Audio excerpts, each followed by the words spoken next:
transition to of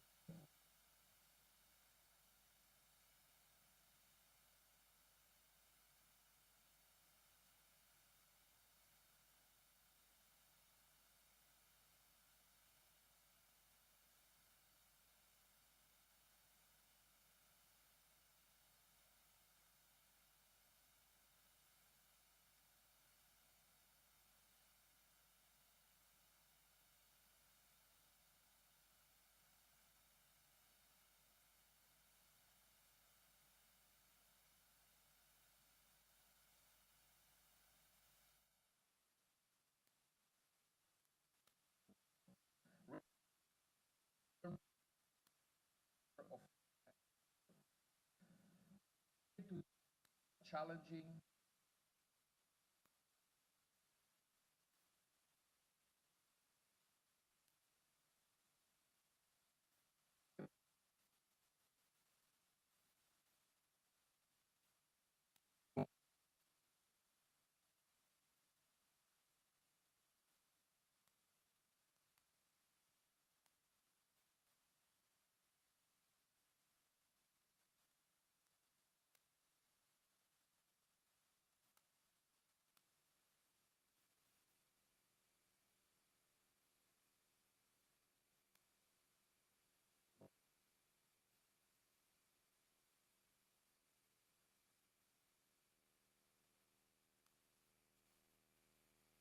conference.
Inquiries for ENFCO. So the team around Jenny, Roman, and Andrea produced a high-level paper, and we will show it to you today. We have a couple of copies for you, and you will be able, after the event, to download it online. Please use this time to network. There are between the speakers always 15 minutes breaks where you can network with your international peers and challenge your own assumptions. Let us live here today, not just informed, but equipped to be the active disruptors and guardians of ethical compliance our industry demands. Thank you, and let's begin.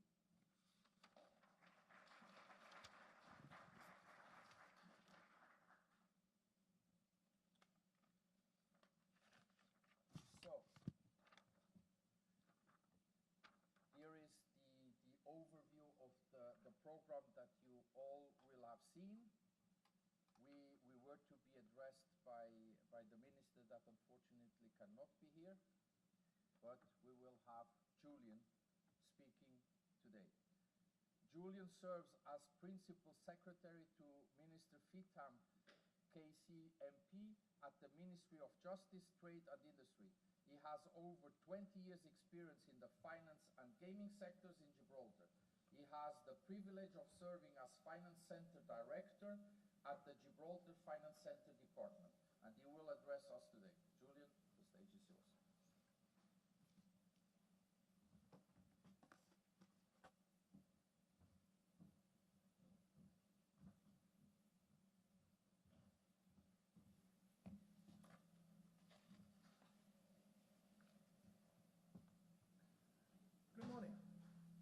distinguished guests, esteemed colleagues, ladies and gentlemen, welcome to Gibraltar.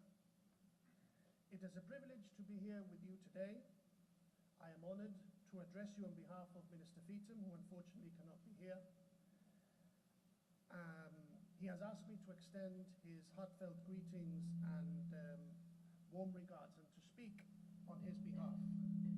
I am, of course, deeply honored to do so, and I would like to share a few thoughts with you on this important occasion. I want to congratulate the Gibraltar Association for Compliance Officers. Your commitment to upholding and elevating professional standards remains one of Gibraltar's greatest strengths. Hosting this conference, alongside our European partners, the European Network for Compliance Officers, reflects leadership of the highest quality. To the delegates from ENFCO, thank you for being here. Your participation across multiple jurisdictions and sectors exemplifies the collaboration that is necessary to tackle modern financial crime.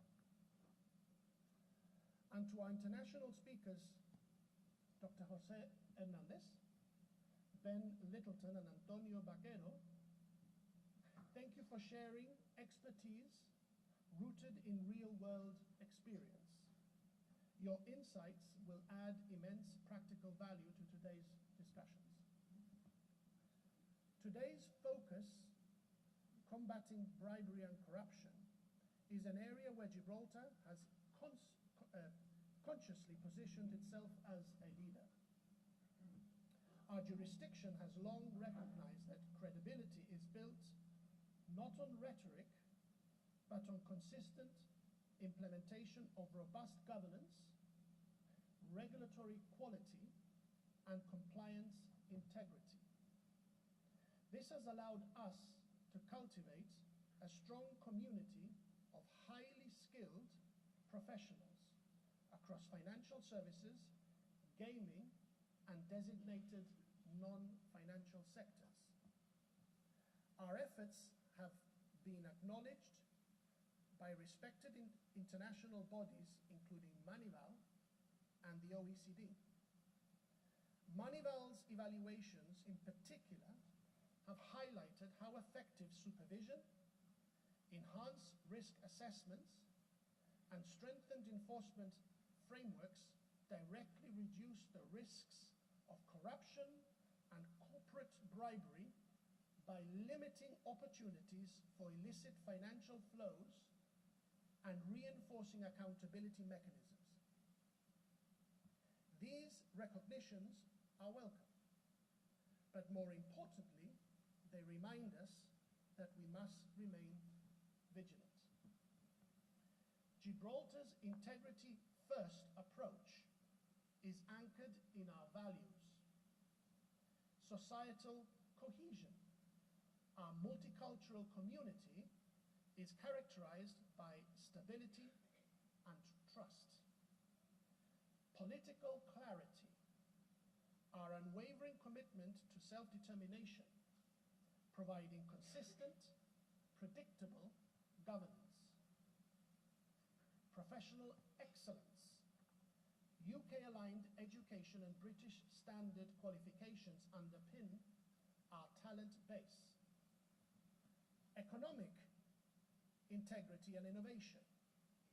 We prioritize transparency and long-term thinking while embracing fintech, AI, and emerging technologies responsibly. This culture, shared across public and private sectors, has protected Gibraltar from the major corporate failures witnessed in other jurisdictions. Maintaining that standard is essential. Growing the economy is important, but growing an economy responsibly is even more important. In fact, it is fundamental. That is why the government of Gibraltar has invested heavily in the fight against economic crime, money laundering, and illicit finance. It is why Gibraltar was removed from the FATF's grey list last year and why the European Union removed us from its list of high-risk countries as well. These outcomes reflect the effectiveness of strengthened AML and CTF systems, including the adoption of Moneyval-aligned recommendations on beneficial ownership transparency, cross-border supervision, and risk-based monitoring, all of which are central to preventing bribery, kickbacks, and corrupt corporate structures. Continuous training and learning are essential.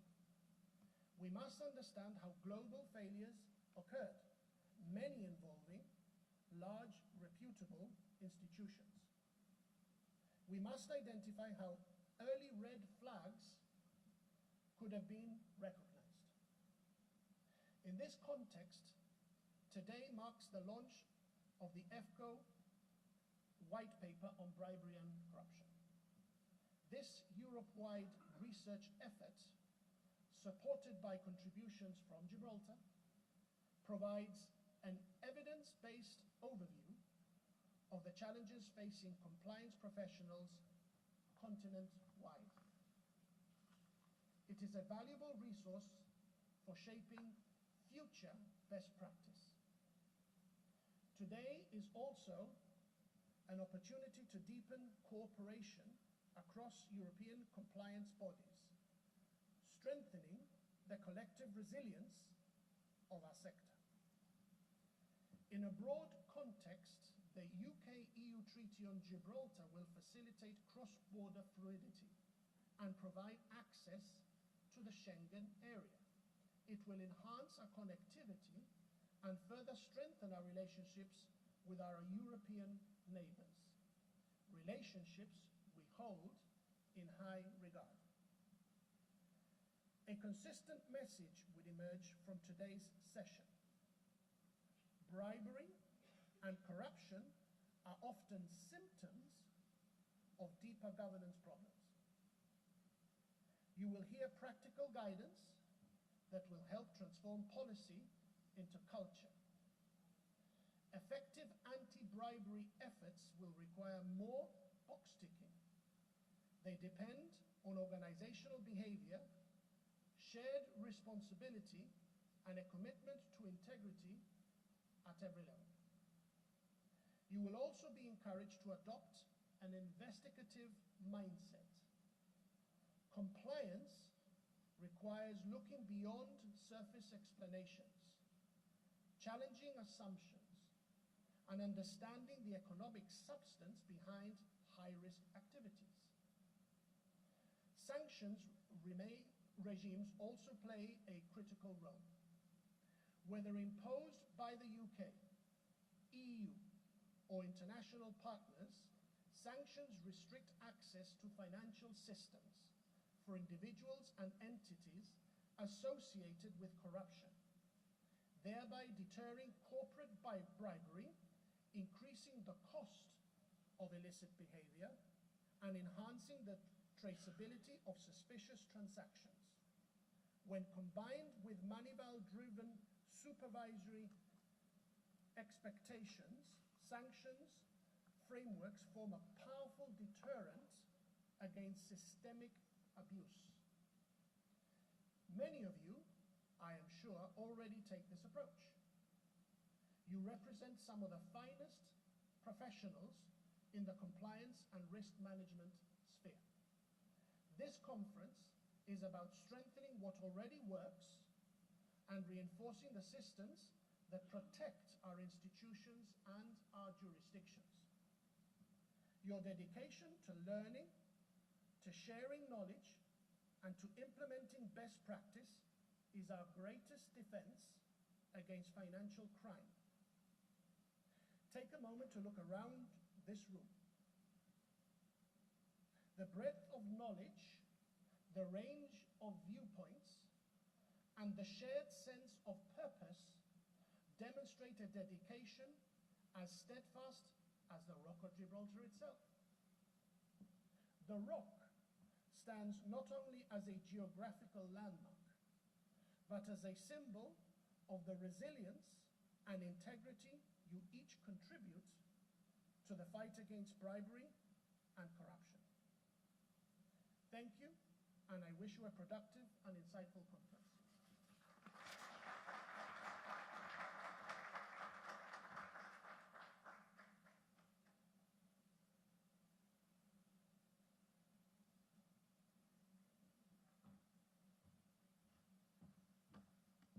Thank you, Julian, for the very kind words on behalf of the Minister and for the continued support. Really appreciate it. So, let's come to our first international speaker. I have the pleasure to introduce you to Dr. Jose Hernandez, a globally recognized expert in corporate misconduct and ethical leadership, combines a distinguished career as an independent advisor, CEO, and author. He has an impactful advocacy for ethical business, education, and mental health. He's a world-leading corporate crisis consultant. So introducing Jose Hernandez, a globally recognized expert in corporate misconduct, scandal remediation, and ethical leadership. Jose has worked on some of the largest fraud, bribery, and money laundering cases on record. In 2008, after being a partner with PricewaterhouseCoopers, Jose and former FBI Director Louis Freeh established a new firm focused on corporate investigations and remediation. In 2016, he founded his own Zurich-based crisis response consultancy, Ortus Strategies. His client list included global giants like FIFA, Siemens, and Daimler. His 2 decades of experience have taught him that no business is immune from the possibility of an existential crisis. He believes that corporate misconduct is inevitable, but scandal is not. At the core of his practice, Jose works to identify the deep causes of misconduct and tackle them head-on before they escalate into scandal, to protect both a company's reputation and its bottom line. Jose is active in global governance discussions in Latin America, Europe, and North America. He comments in Spanish and English as an international expert on ethics and innovation, corruption and money laundering, and the future of business and leadership. And today he will address us on the topic of the conference, which is the Systemic and Corporate Governance Angle, Cultural Decay, Governance Failure, and the Unnoticed Systemic Leak. Sorry. Let's see if I get the right presentation. So, Dr. Jose Hernandez, the stage is yours. Thank you.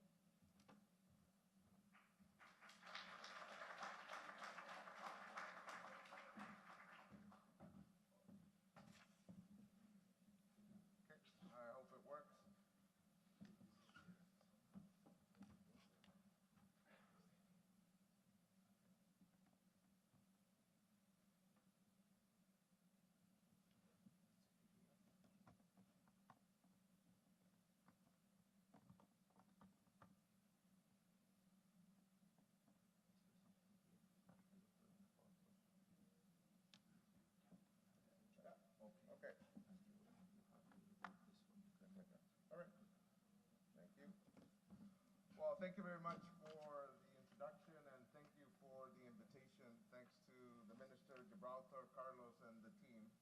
I'm your biggest fan because I've been in Europe for almost 25 years, and back in 2001, I moved from the US to the Netherlands, and the whole notion of compliance officers was totally unknown. Yes, in banks and financial institutions was known, but in 2004 or 5, we started being involved in some cases in Germany, and they said compliance officers for the industrial sector, manufacturers, unknown, unclear. And to this day, you guys are the most courageous people in the room because nobody wants to really talk to you. Everyone is afraid of you. But more, and what I'm going to try to help you with is how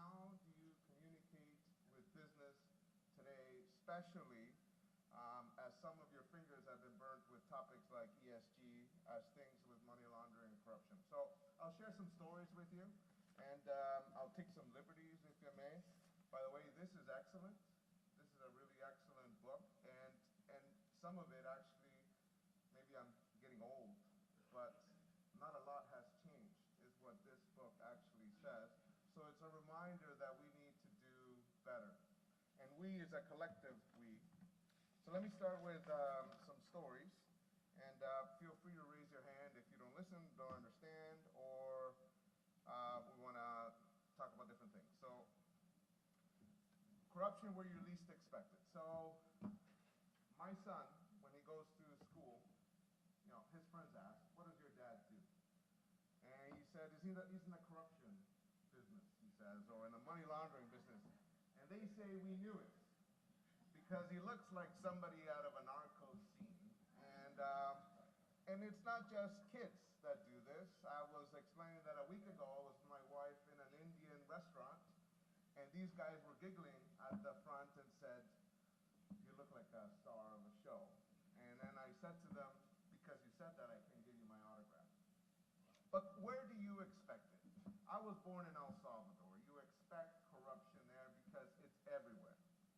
And I left El Salvador simply because also corruption, because it's easy to put people in jail, it's easy to have false allegations, it's easy to steal businesses. And at the end, this is what impedes nations from progressing. We know that. I've done work in places like China, and if you follow the U.S. statistics, 75% of U.S. FCPA enforcements have an angle in China, right? Not a big surprise.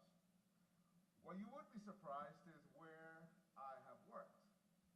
Because, for example, in 2004, 5, 6, up to 2012, I spent a lot of time in Germany. You'd say, well, yeah, Germans, especially with the Dutch, because the Dutch have this inferiority complex because of the football rivalry. So anything with the Germans is different. But I ended up working in cases in Scandinavia. So if you go back to that Transparency Corruption Index, you see at the top, in terms of transparency, in terms of happiness, you find Scandinavia up there. As you follow, we've had a couple of these multi-billion corruption scandals in terms of fines and penalties in certain sectors, particularly the telco and technology sector. You wouldn't expect it there. And in fact, when you went to Stockholm and you talked to people in Oslo, they would be like, this doesn't happen here. So pause that for now. In 2012, I'm Canadian, right? So I was raised. And 2012, we had a massive scandal in Montreal in Canada. It was a massive fraud and corruption scandal. Now, there was an angle involving Libya and Gaddafi's and this stuff and that you would expect. But the bribes were paid by Canadians, to Canadians, for Canadian projects in the healthcare sector. Now, I was shocked because my own view of Canada was, we are better than all of this, right? But the reality is, nobody is. Corruption happens everywhere. And it does happen where you least expect it. Now, I've come to this topic through, I've been an investigator, which is a lot of fun, because everyone wants to know how did they do it. But being an investigator is pretty hard, because corruption has a way, before, back in 1999, we'd be thinking about pictures or getting, it was suitcases of cash. Mind you, it still happens today, but that's not really how it mostly happens. Because after the OECD Convention Against Bribery, even the corrupt folks got smart. They said the best way to do it is by outsourcing it.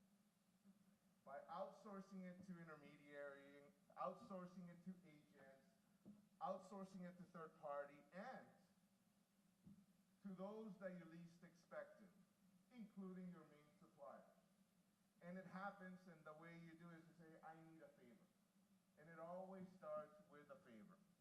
So not only is it, when we're talking about corruption, dealing with the activities within our own organizations, We're now talking about supervising, overseeing, and ensuring the activities down the line also follow the rules. So I think it's, I wanted to start with that, but over the last 25 years, I find it amazing. We have just had an explosion of scandals, whether it's corruption, bribery, money laundering, and a lot of these things, tax evasion, a lot of these things tend to go together.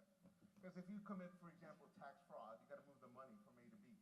So there's always a laundering aspect to it. But if you, I was sitting in the United States in 2001 before moving to the Netherlands, and we would talk to about, the most innovative company in America. So I was then at PwC, and at that time they were talking about Enron, right? And in Canada, we were talking about Nortel. But as we've seen along, particularly after the financial crisis, the scandals have just kept coming and coming. Now, I have been fortunate because the language that I've translated to Europe, I directly liaise with, U.S. authorities, the SEC, the Justice Department, U.S. Attorney's offices. And one thing that Europeans did not know how to do is deal with this new wave of enforcement. And one thing did change around 2001 is that the global share, being the United States, decided to move much closer abroad and start effectively imposing their rules and their standards of governance. And it has worked. If you look at cases like Siemens, which I was fortunate to work in that case, I would have never thought, how can a company pay 1.6 billion in fines and penalties? I mean, they're just going to bankrupt them. But you know what? The way it's worked today, $1 billion here and there is a rounding error for these very, very large organizations. However, what you also know is that organizations like on the right side, Credit Suisse, was my corporate bank since 2008, 2009, and I just got last week my notice, my IBAN of Credit Suisse no longer works. It is now a UBS IBAN. UBS not so long ago in 2008 was paying $790 million for concealing the identities of certain Americans. The world has changed. The world continues to change, and I'll try to help you put it into perspective. Corruption is a $1 trillion problem. This is not my statistic, and it's not a $1 trillion total problem. It's $1 trillion every year that get lost to corruption. You're not going to tackle a problem that's $1 trillion with incremental measures. Right? It's just not going to happen. Make you feel good perhaps at night, but it's not going to happen. There's a big systemic issue around the world, and it's around enforcement, right? And it's also around innovation, because dirty money moves quickly, cross borders, pretty easily. How do you stop it? You have to be innovative, and dirty money looks for the weakest link. Right? At my level, I'm just a little accountant. In organizations, the ones I've worked on, and I've worked in about 6 or 7 organizations that have been around for 100 years. Those are special creatures because they have super strong cultures, incredible histories, and you will never expect a scandal out of these big giants. You say, well, how is it possible? But one thing I've learned is that bad things happen at great businesses every day, right? But they don't have to result in a scandal, right? Particularly when you have compliance officers on the table raising their hand and saying, look, boss, something here needs attention, right? So it's preventable. I turned it, a few years ago, I could never talk about my clients because they'll sue me, they'll say, you're releasing public information. I even have clients and issues from 2010 that I'm still getting notices 15 years later that some part of that case is under litigation. So these things tend to have a long, long journey through the legal route. But the paradox that I was trying to fix, I was trying to understand is these great companies that I've worked on, I have never worked for the mob, never worked for a drug cartel, right? I've worked with these great companies, and it's a great privilege. And I found that we were talking about great companies with mostly good leaders, somehow crossing the line over a period of time and doing bad things and the scandal erupting. So, and then you're like, but that doesn't make sense. You naturally assume that the leaders of these places are horrible people, or the environments are horrible environments, and they can be. But in mostly, I found, and then there's one element that I will get to today, which is different than what you may expect, and that is one of the factors I found associated with a lot of scandals is executives feeling cornered and feeling trapped. And why? We will explore some of it over the course of the next few minutes. You know, why people do bad things, and you can put a broad triangle with incentives, opportunities, and so on. Yeah, you can say executives, they're all greedy. Well, who doesn't care about their paycheck? But really, at that border, these big top executives care about reputation and their image more than anything else. But one thing, which is the middle aspect, tends to get to them, and that's power, right? And the flip side of power is checks and balances. This is where we come in, right? On the left, pressure. Not just, we all feel pressure every day. You know, we got to wake up, we got to fit in our suits, you know, we got to do our things. But undue pressure, I found associated with some of these scandals.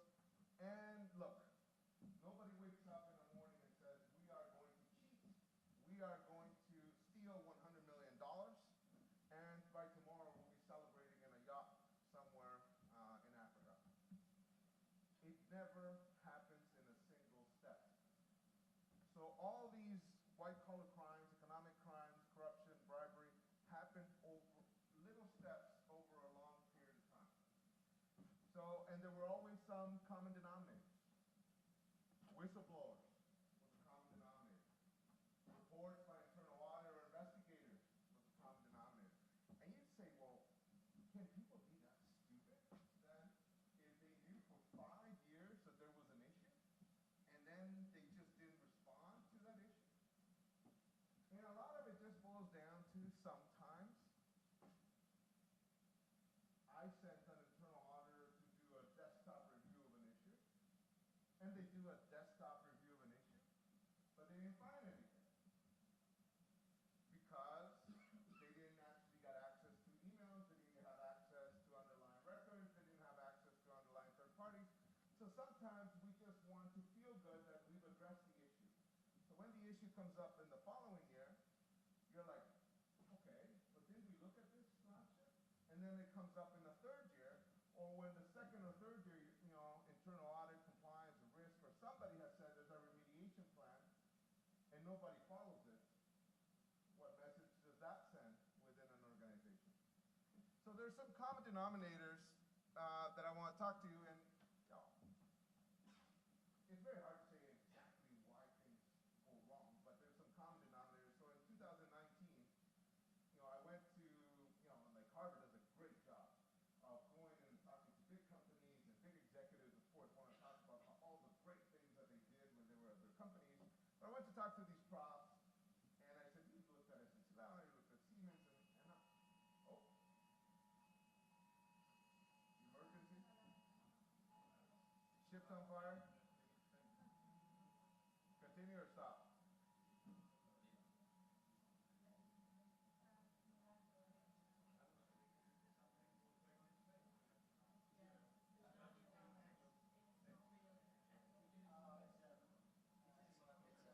It's a test.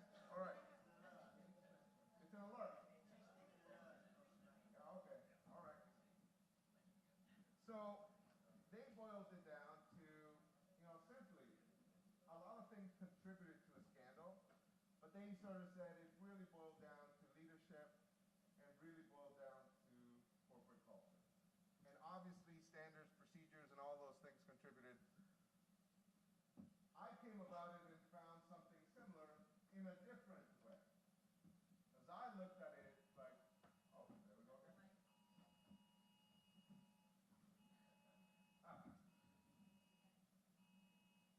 All right, good. I looked at it like, for example, when we were working on these big scandals,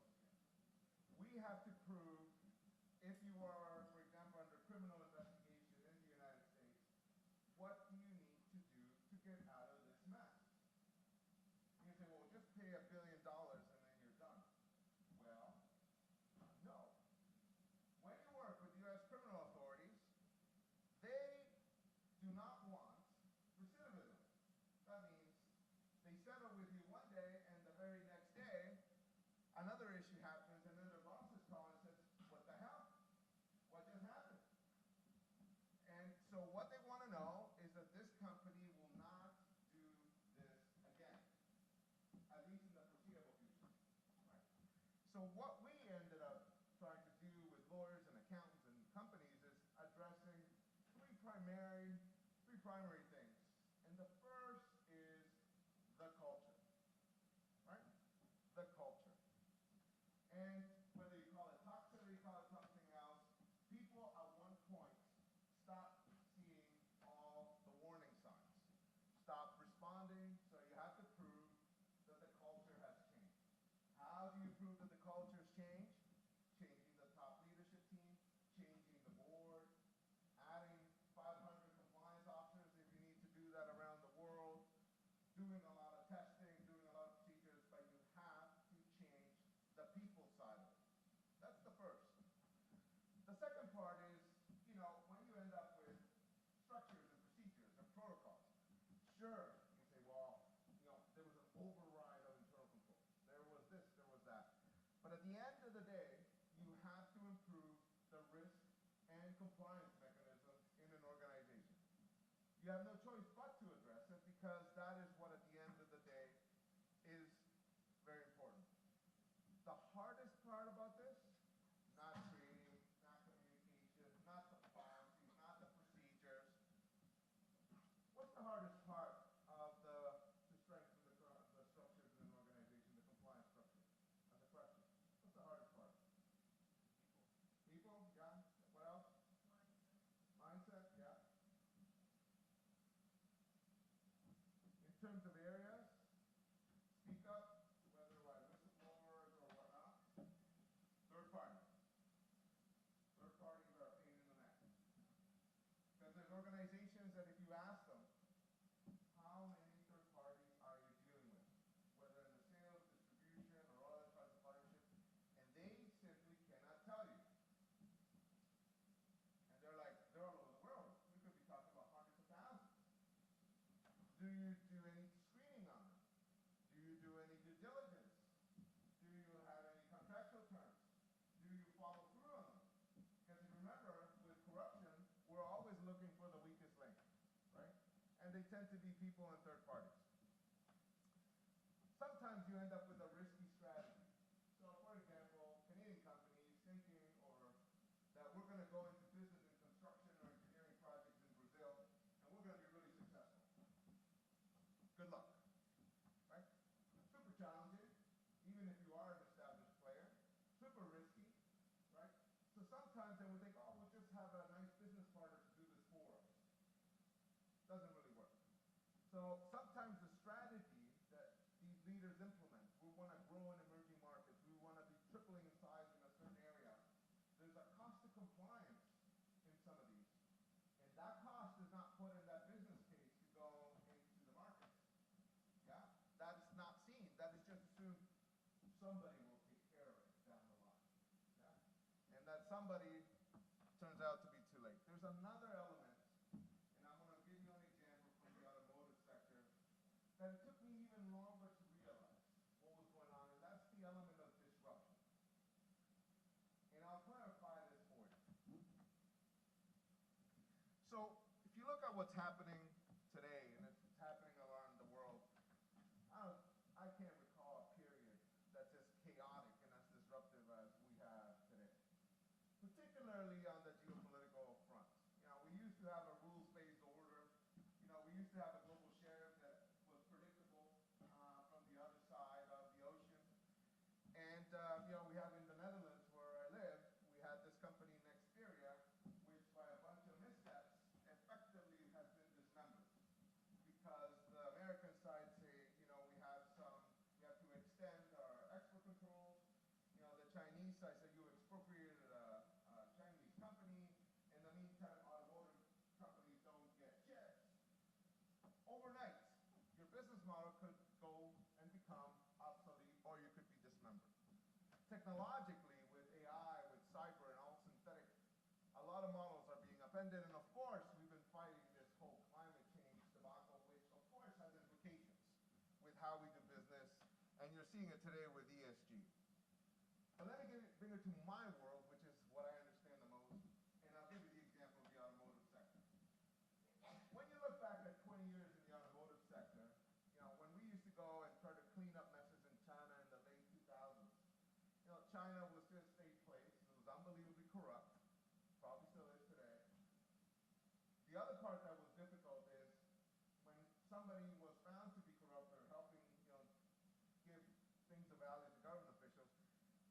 not necessarily go to the state authority which says this employee, this subcontractor has done something wrong. Because at that time, what is the penalty for corruption in China?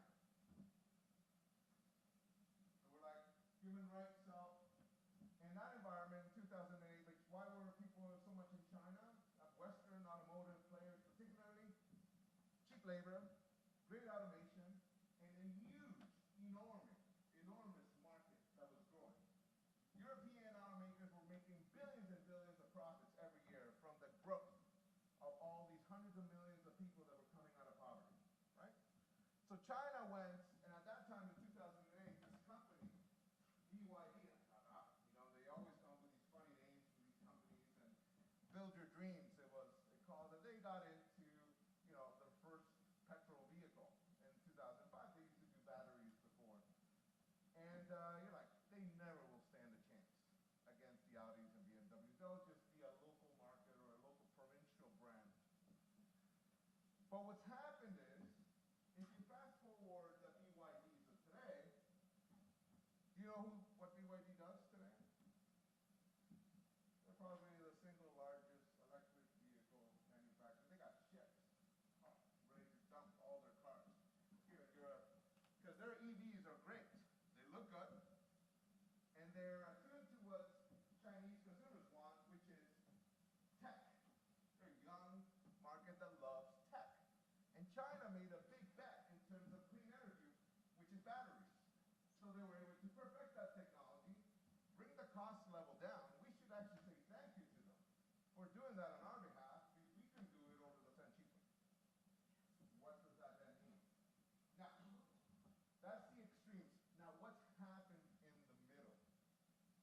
Coinciding with this period of great disruption, not just clean energy, but automation, manufacturing, has been this wave of scandals on automotive. Most famously, Dieselgate, right? And it wasn't just Volkswagen that was involved, there were many. Antitrust issues, bribery issues, safety issues, all over the place. Even two of the big three went bankrupt in the United States, which we shouldn't forget. That was not so long ago, right? Chrysler and General Motors. So as you see it, the period of innovation, as Europeans became less innovative and less competitive, you also then see the rise in scandals. And that, to me, is a trend that may continue. And that is a warning.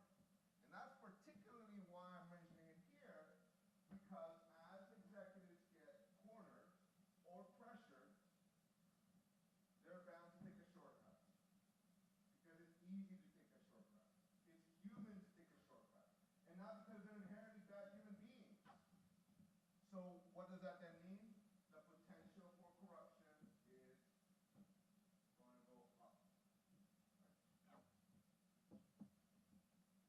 The other part that I find fascinating, and stop me if you don't understand or want me to ask a question, but the other part that I found fascinating is, a lot of us have these, funky iPhones, which are actually pretty decent products, inferior to the competition, but we still pay more for them. But Apple was starting to hire, back in 2008, 2010, all these great engineers. And they were poaching people in Silicon Valley from all the big Western OEMs, because everyone thought the iCar is coming. They probably invested $10, $20 billion.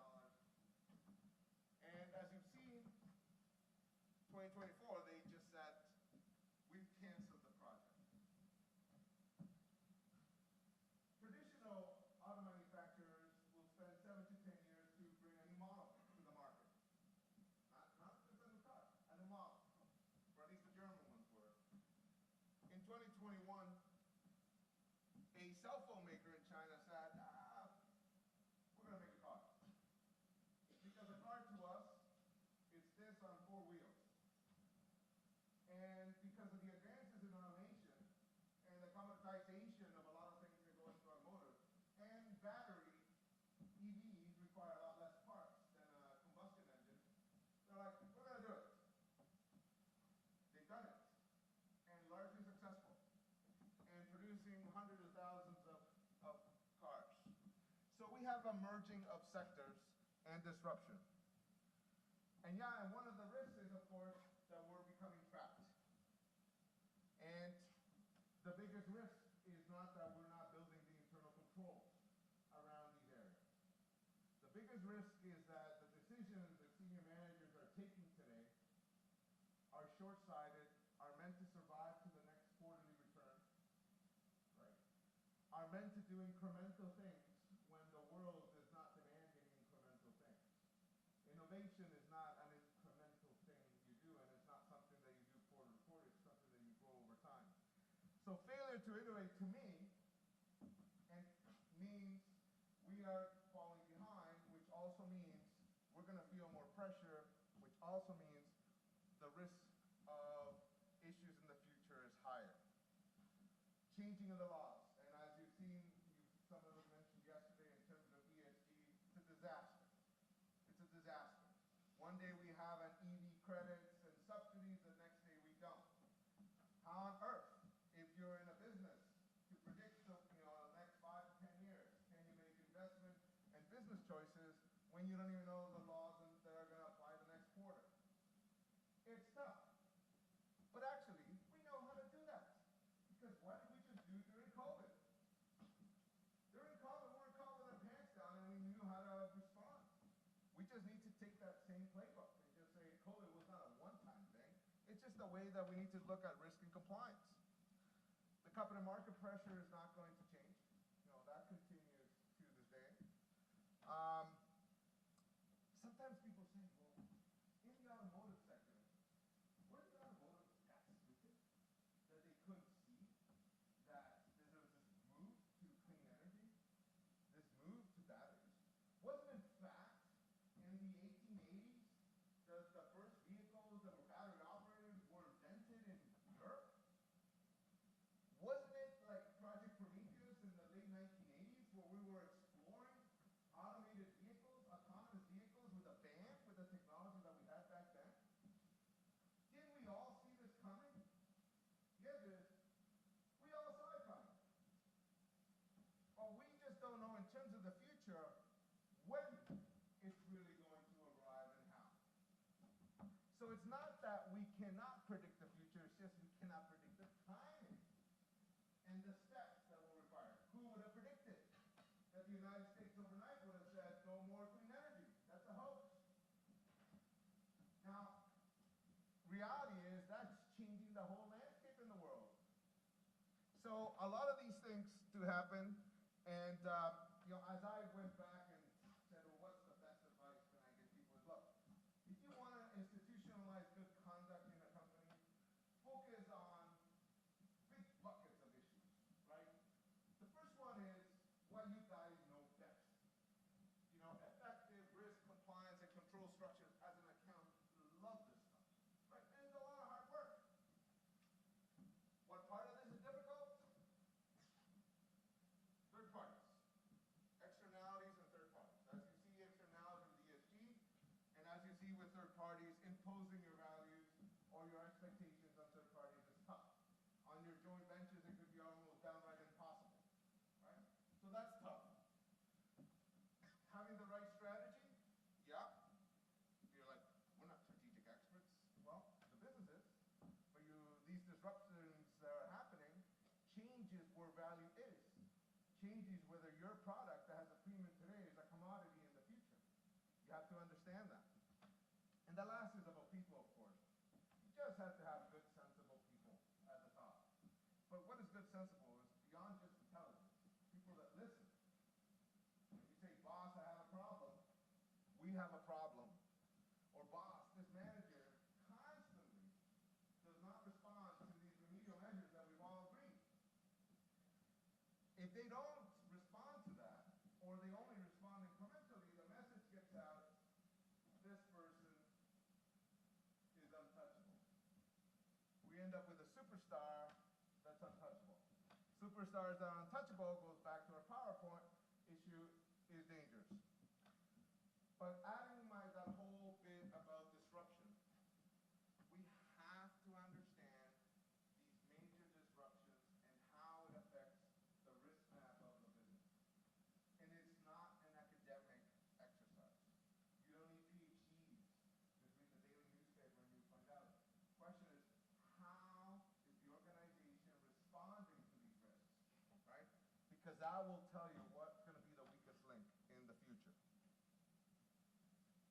So in terms of like issues and takeaways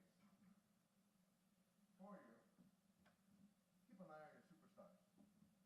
And this is, of course, every organization is different, but in the major global organizations that I've described to you with good cultures, good systems, good processes, right?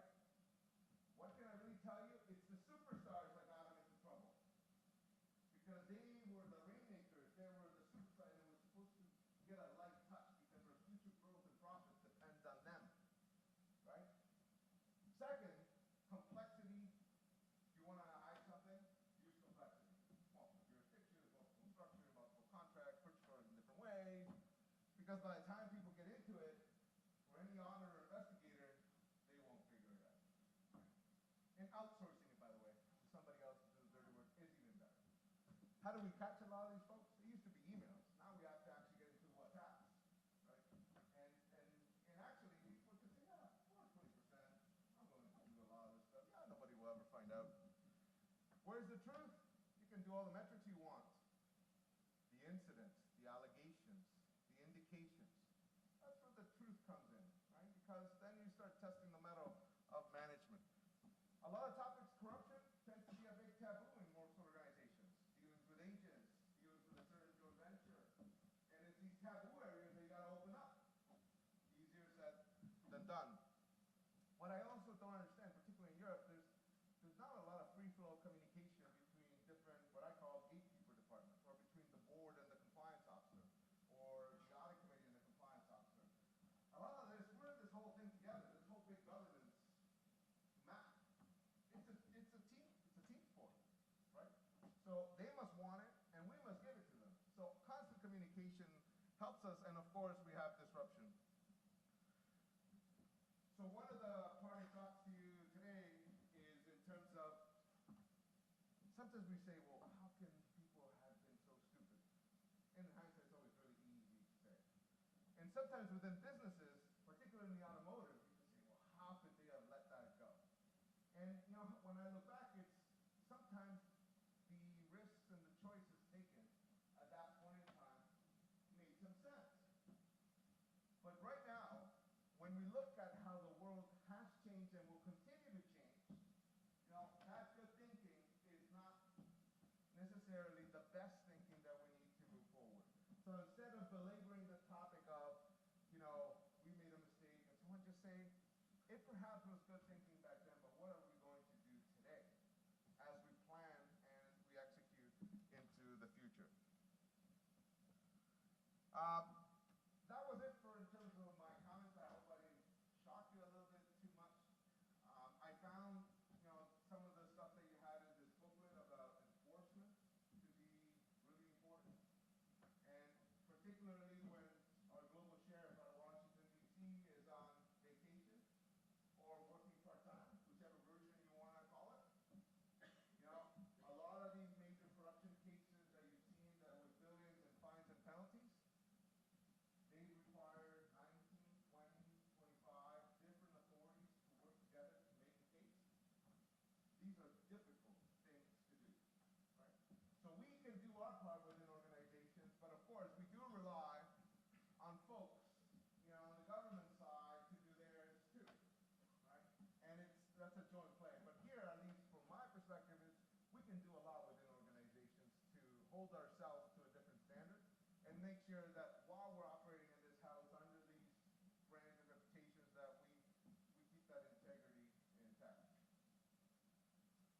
Any questions, concerns, complaints? Well, complaints go to Carlos, but questions or concerns? Right, I do have a question. Yep. So I think for the big bunch of us that work in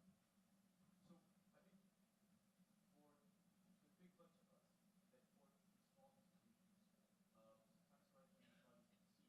So when you speak about motor industry, auto industry, or big banks, or big corporations, corruption becomes a little bit more evident when it looks. But for small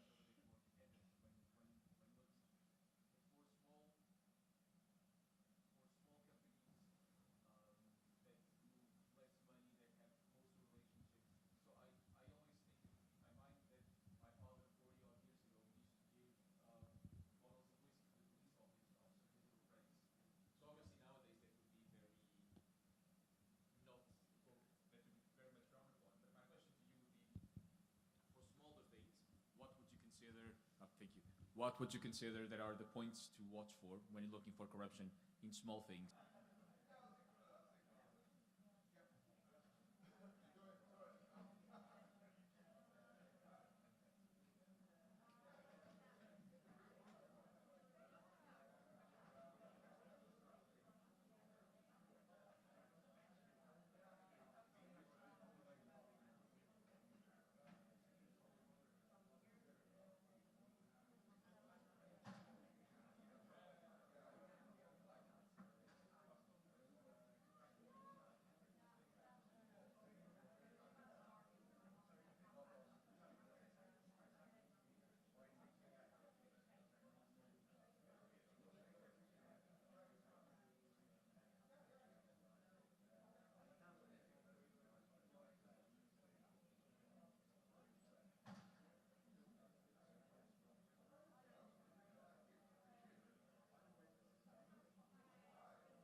Okay, do you want to call people on? Yeah, you want to call people on the? Yes, and we take a picture here on stage.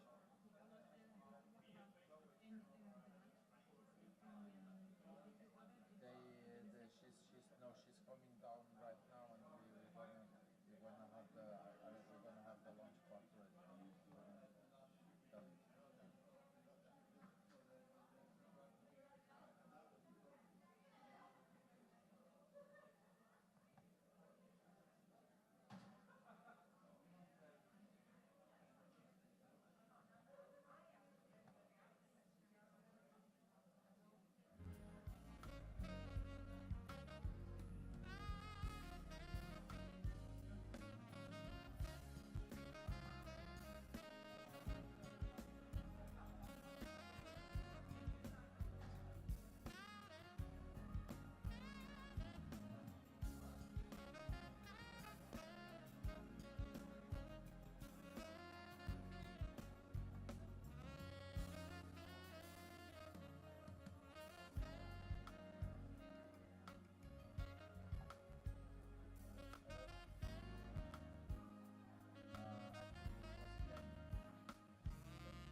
So if you can take your seats, please.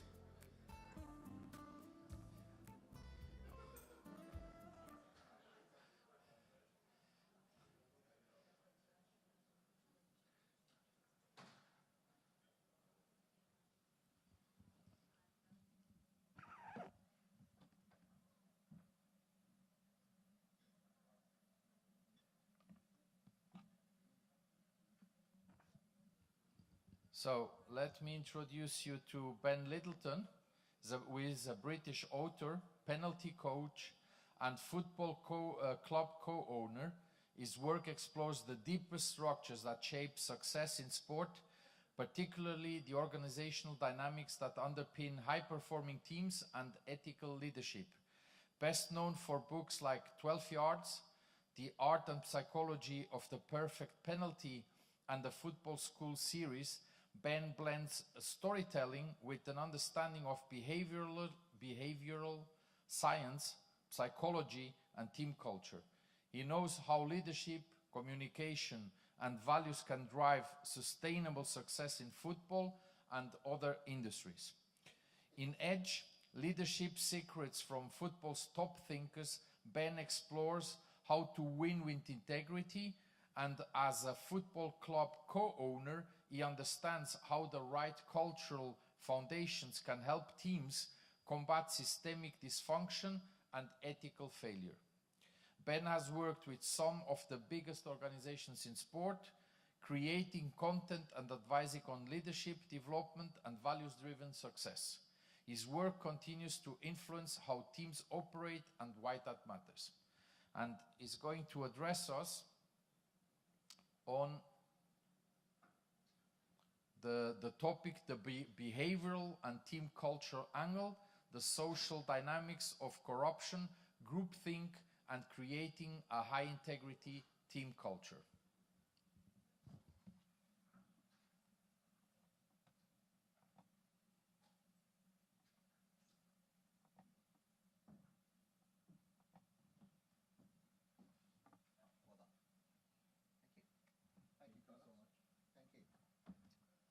Thank you, Carlos. Good morning, everyone. Tough act to follow. I thought I was going to be first, but Jose has taken the crown. Very good talk. So thank you, Jose. I'll try and follow with probably a little bit more light relief, a bit less heavy, but hopefully it'll be interesting anyway. I should thank Carlos for the invite. Thank the ministry for their support, and congratulate everyone connected to the white paper, which is a fantastic piece of work. A quick introduction of myself, just to add to what Carlos said. My name is Ben Littleton. I'm an author of, I think, 16 football books now, and they all have the same overriding ambition and aim, and that is to use football as a tool for education. So to learn about the world and ourselves through football. My first book was called 12 Yards, The Art and Psychology of the Perfect Penalty, and that is essentially a book about performing a task under pressure, how we cope with performing a task under pressure, all about penalty kicks. As an Englishman, a subject close to my heart. I also wrote a book called Edge, Leadership Secrets from Football's Top Thinkers, which allowed me to spend time with some of the best coaches in the world, looking at how they improve their players, not by making them run faster or kick harder, but by improving skills that we can't see. So their decision-making, their adaptability, their creativity, their teamwork, their cohesion. And as a result of both these books, I started working at senior levels in football as a penalty coach to Premier League teams and international teams that were competing in World Cups. And through Edge, I worked in player identification and recruitment as a coach mentor and helping instigate high-performance cultures in football teams. I've also written a kids series of books called Football School, which use football as a tool for education in a much more explicit way. We open up the school curriculum and teach lessons about the world through football. So we'd have a geography lesson about Brazil and explain why Brazilians are so great, and get kids to dance the samba, and we'll do a drama lesson and do goal celebrations. So when Carlos kindly asked me to talk to you this morning, I said to him, which of my books do you want me to talk about? You know, Marina Bay is lovely. We could dance the samba and do goal celebrations along the marina, along all the boats. Carlos said you're a very smart lot. And I met some of you last night, so I would have to agree. So he said he'd be more interested in you hearing about team dynamics and organizational culture, which is also interesting, a bit less fun than dancing the samba around the rock. And I've combined all of these experiences to start a new project, which is as a co-owner of a football club.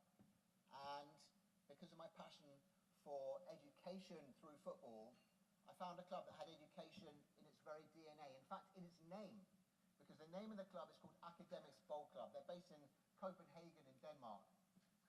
And one of their claims to fame, they have many, one of the oldest clubs in Denmark, one of the most successful historic clubs in Denmark, is that they're the only club in world football to have had a Nobel Prize winner play for them.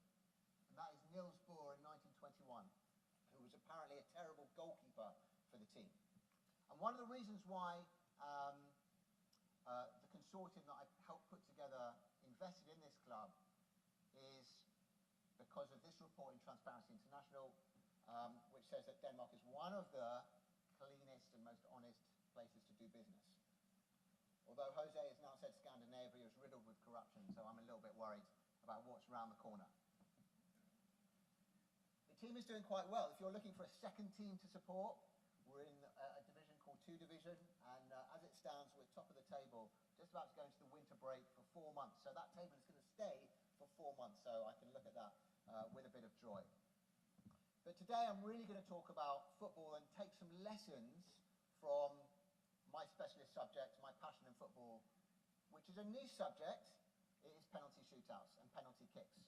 And I'm going to talk about groupthink, team cohesion, preparation, and narrative and language. And you'd think, how can you talk about all that just through penalties? Well, you'd be surprised.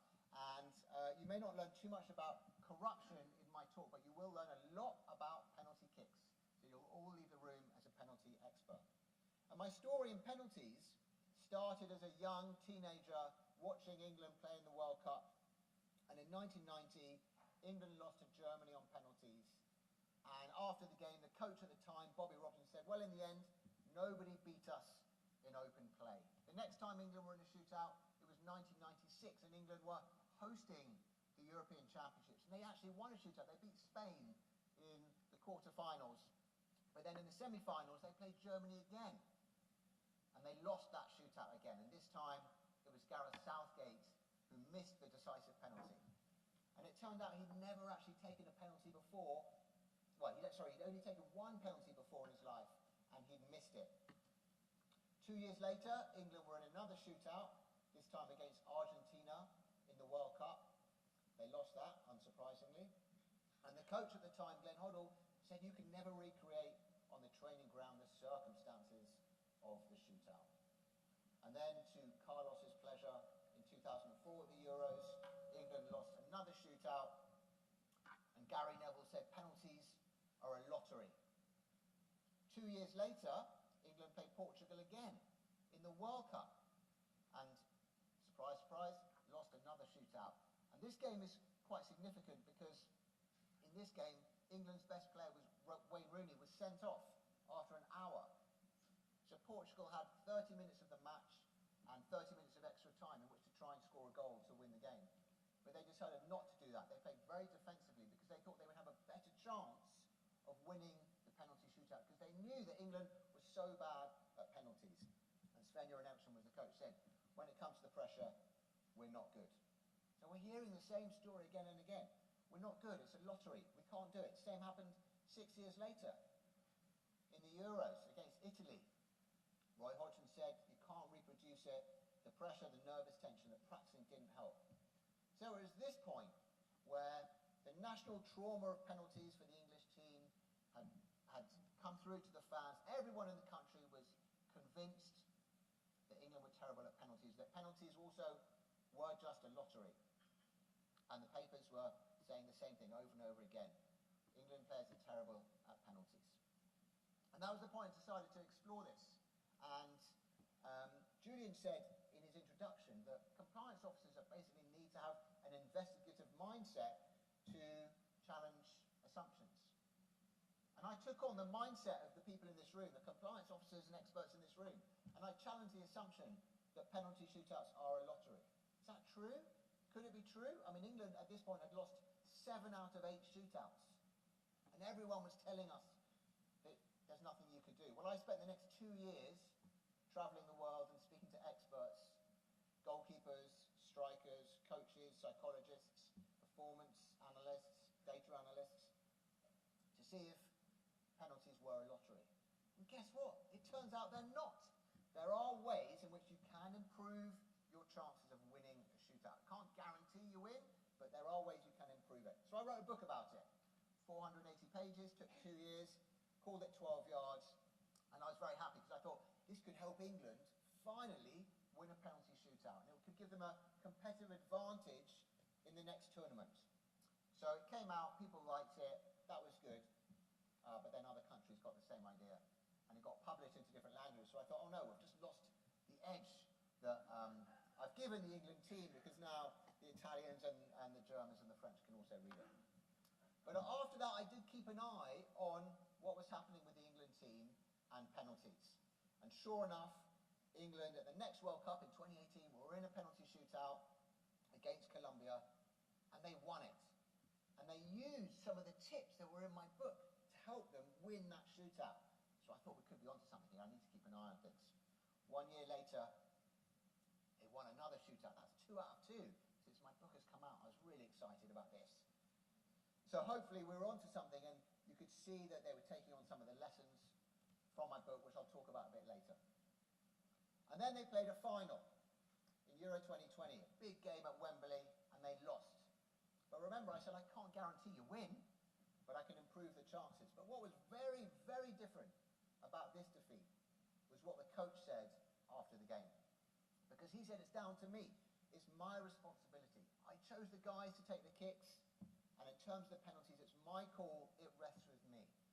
And think how different that is to the response of all the other coaches that we saw in those previous shootout defeats. It's a lottery. You can't reproduce it. We practiced, but it was no good. This is Gareth Southgate totally owning the defeat in the way that kind of he does. He manages with integrity, with selflessness, and with accountability. And I thought this was a really crucial moment in the journey, because if you lose a shootout and say it's nothing to do with me, just unlucky, it's just a lottery, you're not changing the narrative. You're carrying on the story. But these quotes changed the narrative, and the next time England were in a shootout, I was very confident that they were going to win it. And that happened last year. They were in the quarter-final of Euro 2024. Not only did they win it, it was the first time they'd scored all 5 penalties. And I really feel that's down to Southgate and his approach, but also some of the lessons that are in my book. And it's not just the England men's team this is happening with as well, it's the women's team. In 2023, they won 2 penalty shootouts against Brazil at Wembley and against Nigeria in the Women's World Cup. And the common theme for both of those was that the same player scored the winning penalty, Chloe Kelly. And then in the Euros this summer in Switzerland, England won another shootout, and in the final, they won another shootout. The final that Gabe actually attended, right, in Switzerland, and Chloe Kelly scored the winning penalty again. So now England, since my book had come out, had won 7 out of 8 shootouts after losing the previous 7 out of 8. And I really think that's because the groupthink mentality that convinced the whole country and the players and everyone connected to England, the national team, that penalties are a lottery, there's nothing you can do, just the way it is, was challenged. First by me with my book, and then people who read the book, and then finally the England national team. So there's something we need to establish here, which is groupthink is dangerous, right? We can't just listen to what everyone else says and go along with it. It's something that Jose touched on as well. And everyone responds differently to different situations. So when you're doing investigations and someone looks suspicious, maybe that's just their response to a pressure situation. And the opposite is true. If they don't look suspicious, maybe that's also their response. And I like this image because this is an image taken from the 2014 World Cup when Brazil were in a penalty shootout against Chile. and they were watching it, but you can see the response of every player is almost totally different. They're all under pressure. Their team is about to go out on a shootout on home soil in front of their home fans. But you can see on the far right, that's David Luiz with his hands on his knees. The two players next to him are Thiago Silva and Luis Gustavo. They're praying, but they can't even watch what's going on. And Thiago Silva is the captain, by the way. And then on the far side here, you've got Neymar on his knees in prayer. But the player I like most in this image is number 6. He's called Marcelo. Played for Real Madrid, won loads of trophies. And if you just look at his hands, he is holding the shorts of his teammates. Like a little child might hold the hand of their parents when you're really scared and nervous.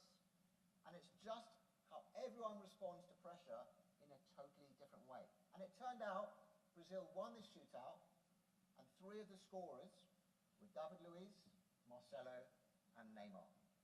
But we all respond differently.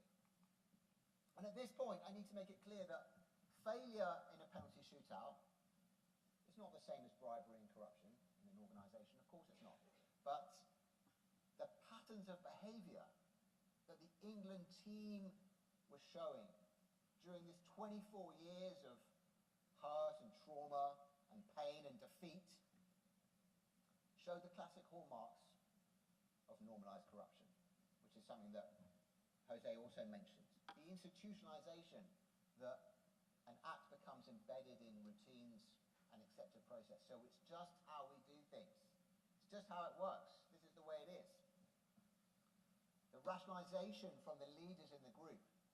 In this case, it was, you can't practice penalties, or penalties are a lottery. But, you know, in a corrupt organisation, those rationalisations might be everyone else is doing it. Or we didn't have time, or we're under too much pressure, or whatever it might be. But these rationalisations always happen. And then the final act is the socialisation. Anyone new coming into that culture sees it happen and then just go along with it. And, you know, maybe this is happening with the current administration in the States at the moment, but if we see things going on and it seems normal and it is permissible, other people tend to follow. And that is the reinforcement of team dynamics. And so I didn't think there would be much connection between penalties and compliance, but clearly there is, because this is exactly the same patterns being repeated.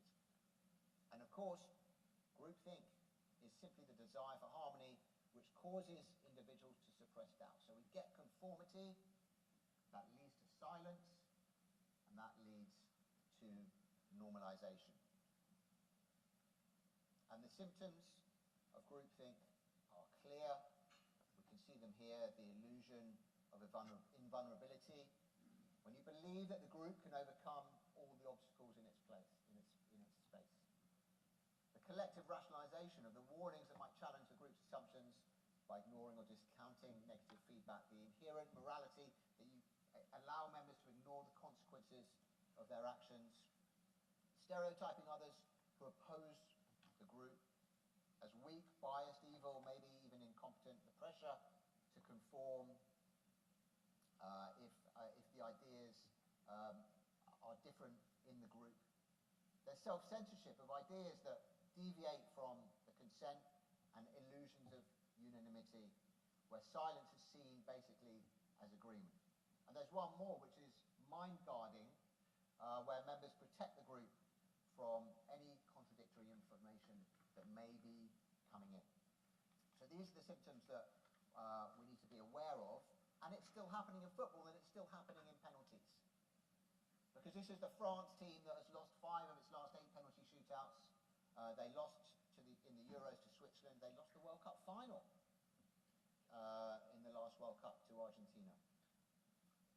And what was said after that World Cup final? Well, you would not be surprised to know that Didier Deschamps, the France coach, said penalties are a lottery. And this for me is like a trigger word. If I hear a coach say penalties are a lottery, I'm thinking, oh, you guys are in trouble.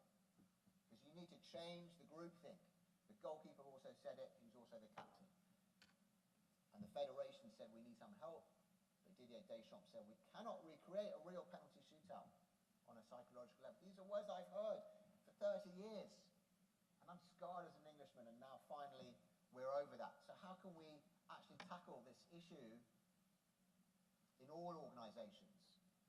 Well, the institutionalization one is easy. If we hear the phrase, this is how we do things, or it's just how he works, you have to challenge it.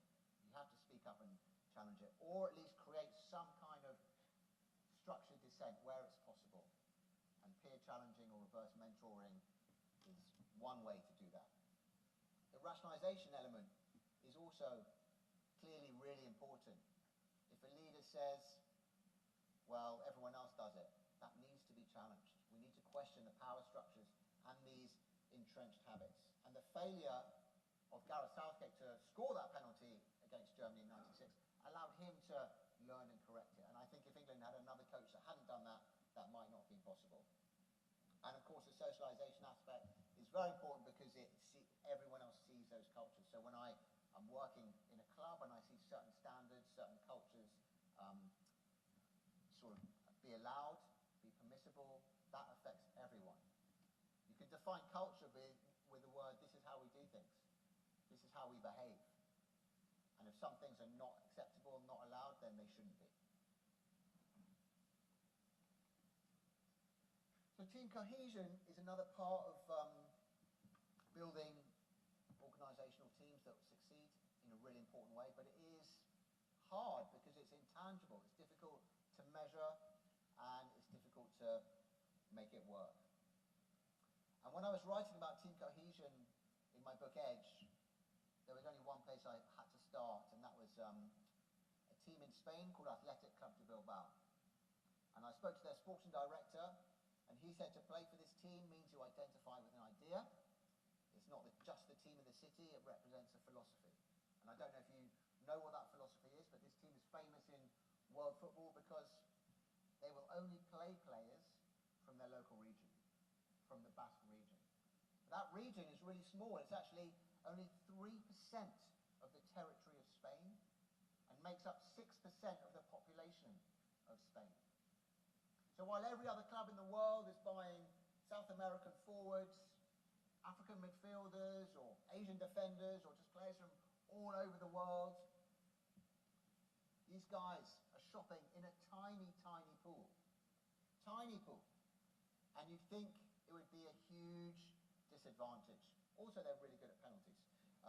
You'd think it would be a huge disadvantage, but it's not. It's actually their superpower. So why is that? It makes them win things. They've won 8 league titles, 24 Spanish Cups. They won the Copa del Rey final, the Spanish Cup last year, on penalties. They've won their last 5 penalty shootouts. And this trophy haul is quite big. There are only 2 teams in Spain that have won more trophies in this club, Real Madrid and Barcelona. And there are only 3 teams in the whole of Spain that have never been relegated from the top division of Spain, of the Spanish League, of La Liga. Barcelona, Real Madrid, as you might expect, and Athletic Club. So what is going on at this club that makes the disadvantage of their recruitment pool into such an advantage? Well, it is the fact that they have this philosophy. They are not all about winning. They have this purpose which transcends winning. They would rather lose a match with 11 local players than win the Champions League with a globalized international team. And when I hear about this story, it reminds me of an experiment I once heard called the Super Chicken experiment. Has anyone heard of the Super Chicken experiment? It was conducted by an evolutionary biologist called William Muir, and he wanted to measure productivity. And he thought a good way of doing it was to count how many eggs chickens lay. So he got a load of different flocks of chickens, and every morning he went down to measure their egg production. Well, you can measure, that's very tangible, right? You take notes and you measure it. And after a certain amount of time, he could identify which chickens were the most prolific, were the most productive when it came to laying eggs. And he took those chickens out of their flocks and he put them all together into a super flock. So he took out all the best chickens and put them into one flock where he thought the production levels would go off the charts, right? Because you're getting all the best chickens, the most productive, the most prolific chickens. He waited the requisite amount of time. He went to check on the egg production, and what did he find? Devastation, dysfunction, and destruction. Because all the chickens had pecked each other to death. And when I think of that story, I think of Paris Saint-Germain, when they had Neymar, Messi, and Mbappe. And they had three superstars. They were all trying to win the Champions League. And they were all trying to win the Ballon d'Or for themselves. They were not able to do either. And in fact, the only time this team were able to win the Champions League was once all three of their super chickens had left. Neymar went to Brazil, Messi went to America, and Mbappe went to Real Madrid. So the team cohesion was totally different. And Jose said, beware the superstars. They're the ones that can get you into trouble. Well, he was right. Because if you have too many superstars in your team, there's going to be a lack of cohesion.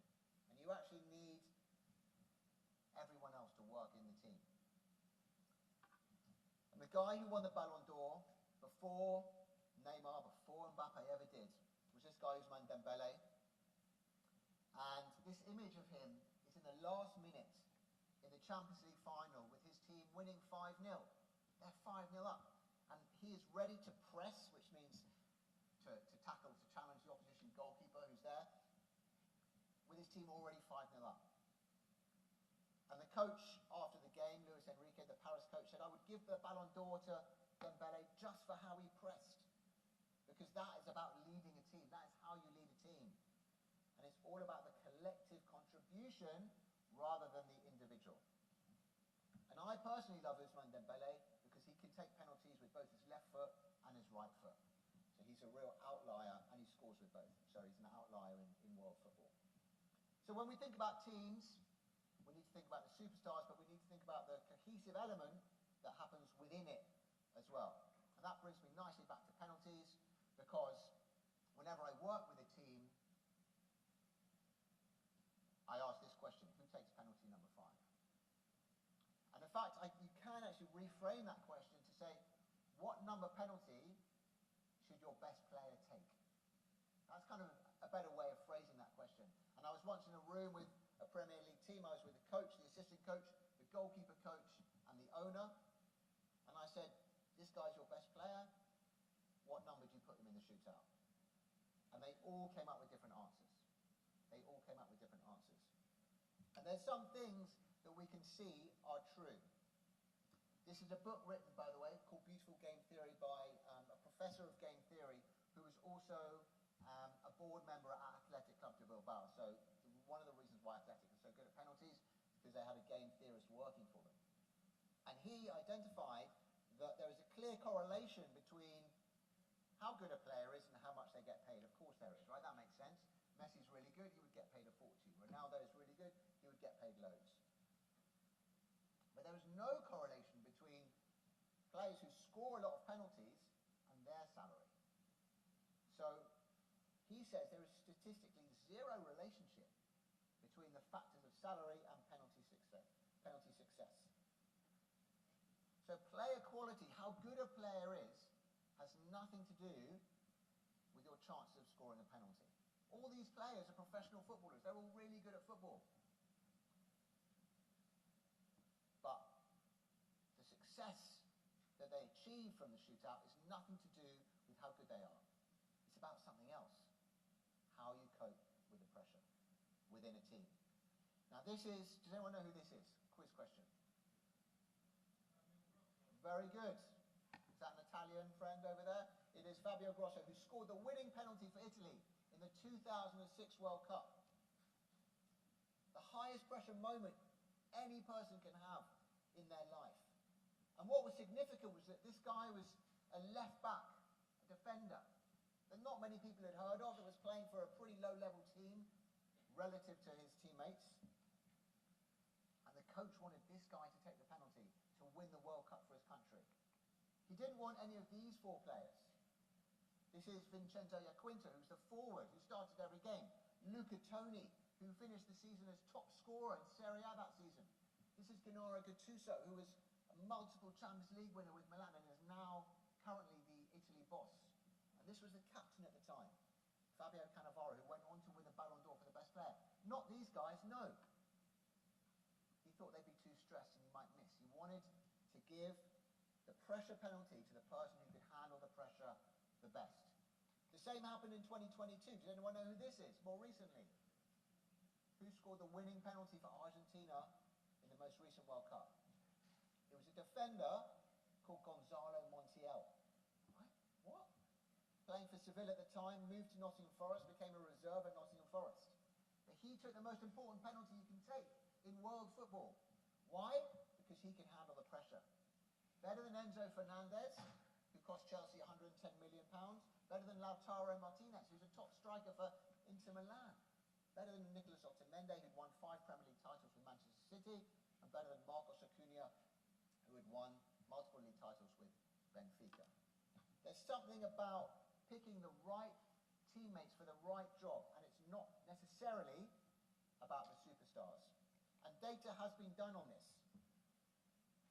Carlos, I don't want to trigger you with this picture of Ronaldo missing a penalty. But there is clear data that shows that superstars and players who have won individual awards, who have high status, are more likely to struggle at penalties than they are before they win that trophy. So you can look at, I don't know if you can see this chart, yeah, 89% of players before they win an award, penalties are converted. Compare that to 59% after they've won the award. There is an additional pressure on. So that's why Grosso and Montiel were the right players to take those penalties. And that's why when we see some big players miss penalties in big moments, we're thinking, well, why? They're really, really good. Diego Maradona once missed 5 penalties in a row. Why? Because he was a superstar. And sometimes superstars can flop. And I also remind all teams that penalties, even though they're an individual act, they are also a team sport. And this is a really nice image from the last World Cup, where England played France in the quarterfinals. And they had 2 penalties in the match. And in the first penalty, Harry Kane took both penalties, by the way. In the first one on the left, this one was scored. You can see Jordan Henderson handing him the ball and giving him a little bit of emotional support. And he scored it. After he scored the penalty, Jordan Henderson was subbed off, so he's no longer on the pitch. And before the next penalty, Harry Kane was surrounded by 1, 2, 3, 4, 5, 6 France players, and he was on his own. There was no one really helping him out, and he missed that penalty, and France won that game. England lost that game. These are all little acts of support and help we can give our teammates, but they're ways that we can build cultures that grow cohesion in our teams. So how can we do that in everyday working organizations? For the institutionalization, we need to find our purpose. What is the purpose that unites everyone, that can bring us buy-in? The rationalization comes from the leaders, and they need to recognize that everyone needs to be supportive. And then the socialization comes from the psychologically safe spaces we can create to show vulnerability, to talk about how we feel, but also to identify those who have the best, what's known as competition anxiety, the Fabio Grossos of the world, rather than the Cristiano Ronaldos. The other thing I talk a lot about in penalties and when we're dealing with pre-match stuff in football is preparation. Does anyone know who this is? This is a really hard question. Very good. It is Antonin Panenka, who scored a penalty in 1976. This is the penalty he scored to win the European Championship for Czechoslovakia against West Germany. And what he did was totally unique. No one had ever done it before. As you can see, the trajectory of the ball. He chipped the ball slowly down the middle of the goal. Because at that time, the goalie would either dive left or right. And the players would think, I've only got 2 choices here. I can either go left or I also go down the middle. And he spent 2 years perfecting this kick. And no one had ever seen it, apart from the Czech goalkeeper that he trained with. No one had ever seen it. And then he wheeled it out to win the European Championship. I've actually tried this kick in a packed stadium in front of 50,000 people in Ireland once. And yeah, I'd never practiced it at all and I failed. So if you're ever going to try it, do practice it. It can be highly embarrassing if you get it wrong. But I'm now going to talk a little bit about some of the lessons I learned from writing 12 yards and the lessons that now you see teams using all the time in penalty shootouts. And most of them are all about preparation. The first thing is we need to take our time. So this is a study that was done that measured the time taken from a referee blowing his whistle to say you can take the penalty to a player starting the run-up to take that penalty. And in football, if a referee blows the whistle, he's saying you can take the penalty when you're ready. It's not a starting pistol, right? It's not take the penalty now. It's you can take the penalty whenever you're ready because the game is now live. But you can see over here, England's response time was 0.28 seconds from the referee blowing the whistle to starting their run-up. That is super quick. It's almost as quick as Usain Bolt on the 100-meter line. And why was it so quick? Because when we're stressed, when we're under pressure, we rush. We want to get things out of the way. And in some cases, an England player didn't even wait for the ref to blow his whistle. This is Jamie Carragher in 2006 against Portugal. And he put the ball on the spot, he walked back, and he took his penalty and he scored. And he thought, great. But the referee hadn't blown his whistle, so he had to retake it. And I spoke to Ricardo, the goalkeeper, who said that, basically. And surprise, surprise, the next penalty was saved. When we rush, we make mistakes. We see it all the time in football, and especially in penalties. This is Mbappe's penalty miss in 2020. And these are all the other players and how long they spent before they started their run-up. Pogba waited over 6 seconds. Mbappe 0.2 seconds and he missed. All these players waited under a second and they missed. There was a very famous shootout a few years ago in England when all 22 players took a penalty because they scored the first 21 penalties. The player to miss was the Chelsea goalkeeper. It's unlucky when a goalkeeper misses, but Kepa, the Chelsea goalkeeper, misses. And surprise, surprise, this was his reaction time. The quickest out of all of them. Reece James down here waited a very, very long time, long enough to make a cup of tea. But Kepa was super quick, and he missed. And now I'm at the point where I've written this book, and I'm now getting players basically quote the book back to me in interviews. This is Declan Rice, plays for England and Arsenal. He says, give yourself an extra couple of seconds just to relax yourself. And you see it all the time now. If you focus on a strategy that has a bit of data attached to it, you can feel more in control, and it's more likely that you will do well. Bukayo Saka missed a penalty against Italy. That his response time was 3 seconds.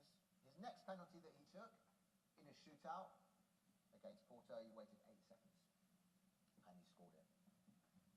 The other thing to think about with data in penalties is the advantage that kicking first gives you. If you kick first, you're more likely to win a shootout. Why would that be, do you think? Well, it's about the power of negative balance, which refers to an outcome that we want to avoid. Because as the shootout goes on, if you're thinking in your head, if I miss this, we lose, you're much more likely to miss it. As opposed to if I miss this, we win.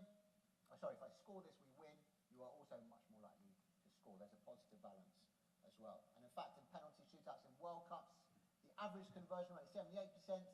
If you're kicking to win, it goes up. And if you're kicking to avoid defeat, it goes down. It's really scary kicking the 10th penalty if you know that if you lose, if you miss, your whole team loses. And it does show the power of positive thinking. And there was a study done that was quite interesting around anxiety and penalty kicks. And what happened was a psychologist psychologist interviewed every player that was involved in a shootout, and he broke down the shootout into 4 parts. So phase 1 was after the final whistle goes, before the penalty shootout begins. So everyone is in a huddle, listening to the coach talk. Phase 2 is the mid-circle, where you're watching your teammates take penalties and you're waiting for everything to happen. Phase 3 is the walk. And phase 4 is when you're actually about to take the penalty. And he asked every player who took part in the shootout, what was the scariest moment for you? Which bit was the most difficult for you? What do you think they said? What do you think was the most common, scariest bit? Give me a number. 3, 3, 3, 2, 2. I'm hearing 2 over here. It was actually 2. I mean, there's no right or wrong, because everyone feels differently about these things. But it was actually 2. But we can learn from every phase, because players like to know the order. Now I tell teams, give the players the order before the game has even started, like the day before the game, so they've got one less thing to worry about. Because when you're under pressure, your decision-making faculties go as well, so if you haven't decided where you're even going to kick the ball at point 3, your head's going to be all over the place. But 2 is very, very stressful, because this passive waiting, when you're not in control of anything, especially if you're a high-performing athlete, can bring negative emotions. So we need to develop coping strategies to do that. And that's something that England have done very well in recent shootouts. They've actually allocated a buddy system. So if you watch players when they're standing on the halfway line while they're passively waiting, they're next to a friend who's giving them positive affirmations, which sounds ridiculous, but it's actually showing that if you prepare properly, you can reduce and mitigate the risks involved. And most players are not nervous at 4, because that's the bit where they are in control, and it is up to them. But I remember all these coaches at the beginning of my talk saying you can't practice. You just can't recreate it, and you can't practice. But people only become good at dealing with pressure if they do practice, and if they do know what's coming. And then the words like choke and freeze and bottle don't come out. And here are some athletes that are really successful. Of course they practice. Roger Federer would practice his second serve. He could say, even if he would say, well, it's not the same as serving a second serve to win Wimbledon. Laura Trott is an Olympic cyclist, and Tiger Woods would, of course, practice his 8-foot putts before a tournament, even though it's not the same as practicing, trying to hold an 8-foot putt to win the Masters. And it happens in football as well. In 2002, Gus Hiddink, South Korea coach, made his players practice penalties, and he made it harder for them, so they had to walk the whole length of the pitch. And when they did have a shootout against Spain, they did win it. So we need to prepare as well. How can we prepare? We don't have much downtime. I know it's difficult because everyone is always so busy. But we need to encourage intentional decision-making. The equivalent of that in football is a coach telling a player where they should kick their penalty. So you're taking that decision out of their mind. So you're embedding these default routines. The rationalization always comes from the leaders as well. So they're practice for it. So when something stressful comes up, when a moment of a grey zone, a grey area moment that Carlos mentioned earlier comes up, you've gone through it. What would you do if? What would our course of action be if this happened? It's best to talk about it before it actually happens. And then the socialization, the team buddies, the small environmental cues, which can reinforce ethical behavior and shape culture and performance. Right, very quickly I'm going to go on to the last one, because I know we're running out of time and you're probably all ready for a break. This is about narrative and language and how we frame things and how we talk about it. My favourite quote on this subject is simply by Gareth Southgate, who says penalties are not about luck. I've been saying that for years. That's why I spent 80,000 words saying that. Right? It's not about chance. It's performing a skill under pressure. So we can own that. We have agency on that. We can do it. These things don't just happen to us. We can control it. Because if you don't believe that you can control it, you're more likely to experience something called destructive anxiety. So it's about perception of control. And there's something that I like to talk about as well with penalties, which is body language, and this idea that we're all together. This is the Norway team in the red, standing ahead of the group, just at the front of the circle. The rules in penalty shootouts are you have to stand in the centre circle. It doesn't say you have to stand on the halfway line. And whenever a player went to take a penalty and was walking back, the players would break off from the group and come and greet them, come and welcome them, whether they scored or not, just to say you're part of the group. We trust in you, we believe you're part of our family. So each kick may be an individual act, but this shootout is a team event. And the communication, even if it's non-verbal, is critical. So this is an image of Marcus Rashford after he missed his penalty for England in the Euros final. And you can see the players, the England players, had forgotten that. They'd forgotten something they'd done 2 years earlier, which is when a player had missed a penalty, Jordan Henderson against Colombia, they all walked forward and welcomed him into the group. And then England scored their next 2 penalties. That's a scary walk for Rashford. That's a scarier walk that direction than it would be before you take the penalty. Because no one's coming to help him. No one's come to say, you're part of our team, man. We love you. And the next 2 players to take penalties in that shootout also missed for England. And we've got to celebrate as well. This is Villarreal beating Man U, and after every penalty, Villarreal celebrated and Manchester United didn't. So there are little ways we can do it. But it's mainly about body language and verbal language. Storytelling can make this integrity visible. Sharing stories of grey zones, grey areas, and the choices that we make, the decisions we've taken. To share it, to normalise it. And of course, when we're rationalising it with our leaders, the leaders in the group, the people in this room, we have to use positive framing and ban euphemisms. So I've heard, not this week, but I've heard people say, oh, he was a bit naughty. It kind of allows it if someone says he's a bit naughty, if someone is corrupt, right? I mean, kind of gives permission. And then the socialisation. We don't want challenge. We want challenges. We want to challenge assumptions. We want that investigative mindset. And if someone new is joining a team, we want to ask them questions so they feel that they have a space to be themselves and answer. What impact do you want your team to have beyond hitting targets, for example? So there are things there that I hope might be helpful. Groupthink is dangerous. We need to normalise the challenge. Cohesion, of course, it makes sense that we're stronger together. Practicing under pressure, super important, and that stories build integrity. I really believe that football can teach us anything. I know I'm not a corruption expert. I'm almost a light relief between the 2 big hitters of the corruption speakers that you have today. But you have learned a lot about penalties as well. So thank you very much for listening.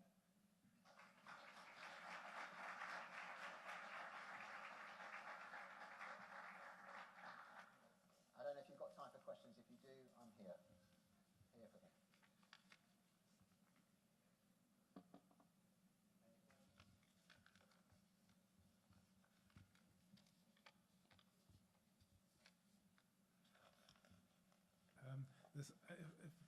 From what I read, the statistics suggest that the penalty shootout success rate is 70%. If we had a team that never fouls and never gives a cause for a penalty against another one that might foul and risk penalty shootouts, would it be and there are no other goals theoretically, only penalties, would that be a way to victory, to never foul and never give cause for penalty? Just so I'm clear, you're not talking about penalty shootouts themselves, you're talking about the act of a penalty in open play, right? Yes, but that's like saying in a world without corruption, what would you guys be doing? Penalties exist, and even if they don't exist, they still exist. And in the same way, you could say corruption doesn't exist, but even if it does exist, it does exist. So there will always be a cause for penalties. What's interesting is often teams that do well in penalty shootouts will continue to do well in penalty shootouts. And teams that lose penalty shootouts continue to lose penalty shootouts. There's a repeatability to it as well. So traditionally, if you lost 3 penalty shootouts in a row, you're more likely to lose the next one, even if none of the players are the same. So that's quite interesting. There is something that can be turned. This is about narrative and owning our stories and making sure we feel in control of what we're doing. Because you could play for a team that says, oh yeah, we lost our last 2 shootouts. I think we'll probably lose this one. But it's a totally different team. It's a totally different experience. Every football match is like a mini soap opera with loads of different things going on. So, but I'd like to watch the team that never gives away a penalty. That would be nice.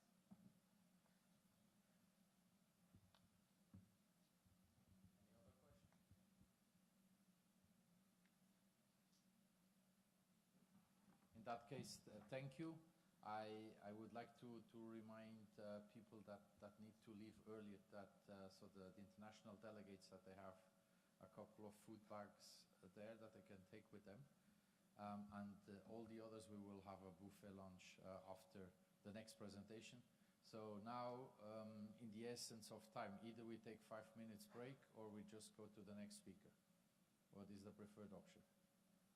We go to the next speaker? Yeah? Okay, let's go to the next speaker.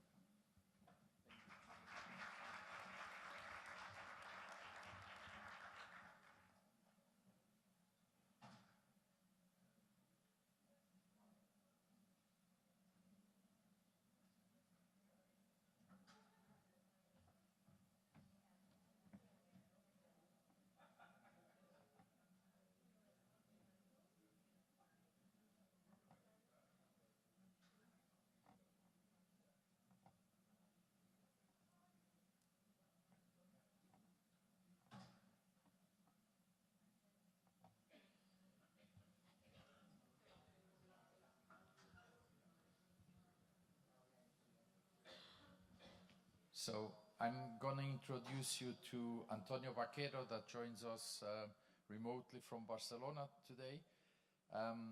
Antonio, based in Barcelona, joined OCCRP in 2020 and is an investigative editor covering Europe and beyond.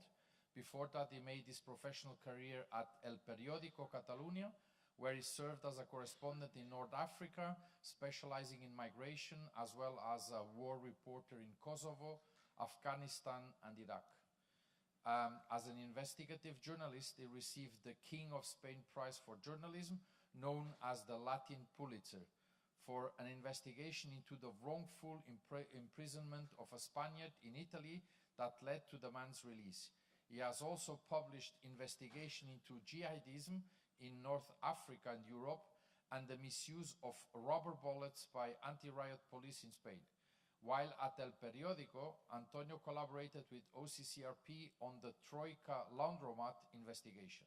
So we very warm welcome to Antonio, and we hope that now the technology works for the connection.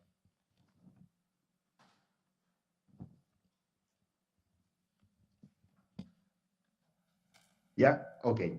So thank you. First, I want to thank you for the invitation. And I feel maybe what I'm gonna say sounds a bit weird for you, but among compliance officers and investigative journalists feels like at home. So we are not that far away. I will go deeper into this. So if you allow me, I'm gonna share my screen because I prepare a presentation for this. Well, I've been talking to Carlos and how to prepare this presentation. Antonio, just give us 2 seconds because I think we need to switch okay. laptops. Just 1 second. Sure. Yep.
Antonio, now everyone can see you. Okay, fine, amazing. So, well, I prepared this presentation after talking to Carlos about what could be interesting for you to listen from me. So, why is interesting? What can investigative reporter tell you that can help you in your work? So, we agreed that the transnational angle of our investigation really can be useful for you. So first, let me explain you what is OCCRP. We are not a consortium. What we are is like a media, but it's a media which just works and is the main topic. The only topic is investigating organized crime and corruption. That makes us different from other media.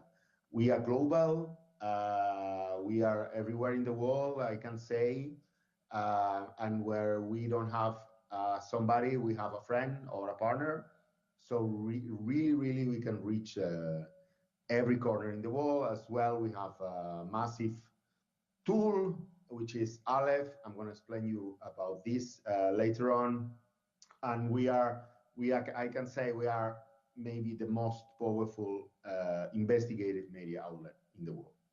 Investigative in terms of corruption and organized crime. We have a lot of impact. What we search is that our investigations have impact. It's like for us, it's not only a question of publishing. We want something happen after our publication. And it happens. As you can see here, there's a lot of money has been set, a lot of assets, a lot of investigations have been launched after our publication. So that is what makes sense for us. So, and here's what I said, journalism compliance. So basically, as I said, we are closer than you think. And in fact, I have a lot of colleagues at OCCRP that now are reporters that have a background in compliance as compliance officers. Because basically one of the main tasks or main angles is follow the money, and you know how to do that. So first, I want to explain you how a cross-border investigation works for us. When you see Swiss Secrets project, when you see Panama Papers projects, maybe you wonder, well, how it works, how this has happened. So normally the process is the following. Somebody, a partner, a media outlet, got a leak from a source. A leak normally is a massive amount of data. We are talking about teras of data, disorganized in all sorts of files, which is extremely difficult to work with. So what we do is, point two, we give to our data editors, to our data team, that basically is like they are a monster. They eat the data and they transform the data in a usable data set. What means a usable data set? A usable data set is a data set where you can search by countries, by name of individuals, by dates. So, and this is important, and this is the main sense of the transnational investigation, is like, I apply always this motto, nobody knows more than the local one. So if a friend of mine got a leak and got a potential lead on a Spanish corruption case, he will come to me because I will know better who's in there. And the same if I have something about Zimbabwe, I will have to go to a Zimbabwean journalist. So that is first one of the main reasons that why the cross-border investigations matter and needs to be cross-border. And then, so as I said, we share the data by countries. We give the data to our friends. French, if we have in a data set of, imagine we have a bank and we got a leak, and we have a number of French customers of the bank, we share the data with Le Monde, which is our main partner there. We have UK citizens there, we share with the Times or the Guardian, and we do this way with other countries. And then us and them, basically we search for cases. And here you can say, well, why, how to say, but this is private data, right? This is like you're getting access to a data that belongs to people. I mean, you should not have access to data to banking data of people, to real estate data of people. Or more, and you're right, we are getting access to some data that we should not have access, and sometimes it's not obtained legally. So what moves are, what justifies everything is the public interest. So if I see a celebrity there, honestly, I won't do anything unless it's a clear case of tax fraud. So what we search are basically politicians, PEPs, potentially politically exposed people, criminals, this type of individuals. We don't search for celebrities. We are not gossiping. We are not using that for gossiping. And this is an agreement that we all partners have. So then we search for cases, and we always see this goes cross-border. Corruption and organized crime is cross-border. And normally, we as a journalist, we deal with the two sides. On one side, the traffic, and on one side, the money laundering. Normally, the compliance officers, we deal with the money laundering stuff. But always is cross-border. First, because some of the people, for working as cross-border, you need to have partners. These are just the partners, some of the partners who participated in Dubai Unlocked project. Dubai Unlocked was a project based we got the real estate data of Dubai. I mean, who owns apartments in Dubai? You can imagine the information that is there. So, well, that was a bit Dubai Unlocked. So, what we have seen is like if you have somebody, a corrupt elite somewhere, he normally doesn't put all the money in the same place. Of course, they launder some money in their countries, but what they normally do is, and this is not new for you, they invest their money in other places. And there are some hotspots. Spain is one of them. South France is another one. Greece is one of them. So it's like London is well known for that. So it's like they really like to put the money where they know that the money is going to be safe. As you can see here, this was my first case at OCCRP. We found that the former Interior Ministry of Azerbaijan invested an insane amount of money in real estate in Mallorca, but really insane amount of money. The hidden red flags, basically, what we check, what we are looking for. First is who. As I said, we need to find politicians, people connected to politicians, criminals. Then what? I mean, okay, they have real estate in London, they have real estate in Spain. But then the next question that we made ourselves is like, well, is it a crime? It's not a crime to have an apartment in Marbella or in Barcelona. It's not a crime. But can't you just, what? So then why can we justify reporting about that? And then we go to the how.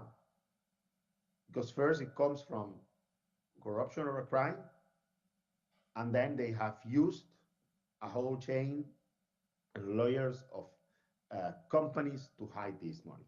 So the fact that they try to hide, first, the origin of the money, and secondly, the ownership of the money is the first red flag we have. For example, here was a case. On your left, you can see Pedro Luis Martín Olivares. He was one of the bosses of the Venezuelan Secret Service, accused of human crimes. And then we found that this guy, we got deep in US that, look, this guy maybe owns luxurious real estate in Spain. So we ran the name of this guy in the property registry in Spain, and we found just a tiny apartment in a popular area in Barcelona. It's like, well, it's an apartment, maybe he can afford that. But at the same time, and there's the second red flag, it's like you need to always look for, always look for the relatives. So he found that his wife and his son, they own two massive apartments in this building on your left. I don't know if you know Barcelona, but this is when Paseo de Gracia and Gran Via they cross, is one of the golden areas of the city. So he got two apartments in this building. On the top, there was a really famous place called La Torre Martini, and then so he had the next red flag is like, okay, the wife owns the apartment. Can she own the apartment? I mean, as I said, owning an apartment there is not a crime. But when you see that this woman has no profession, has no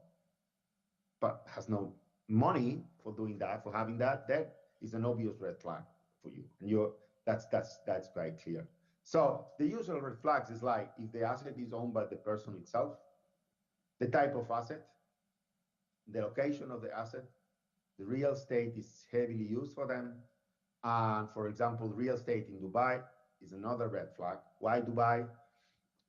In Dubai and Law, we found that Dubai is great for money laundering because you can buy cash.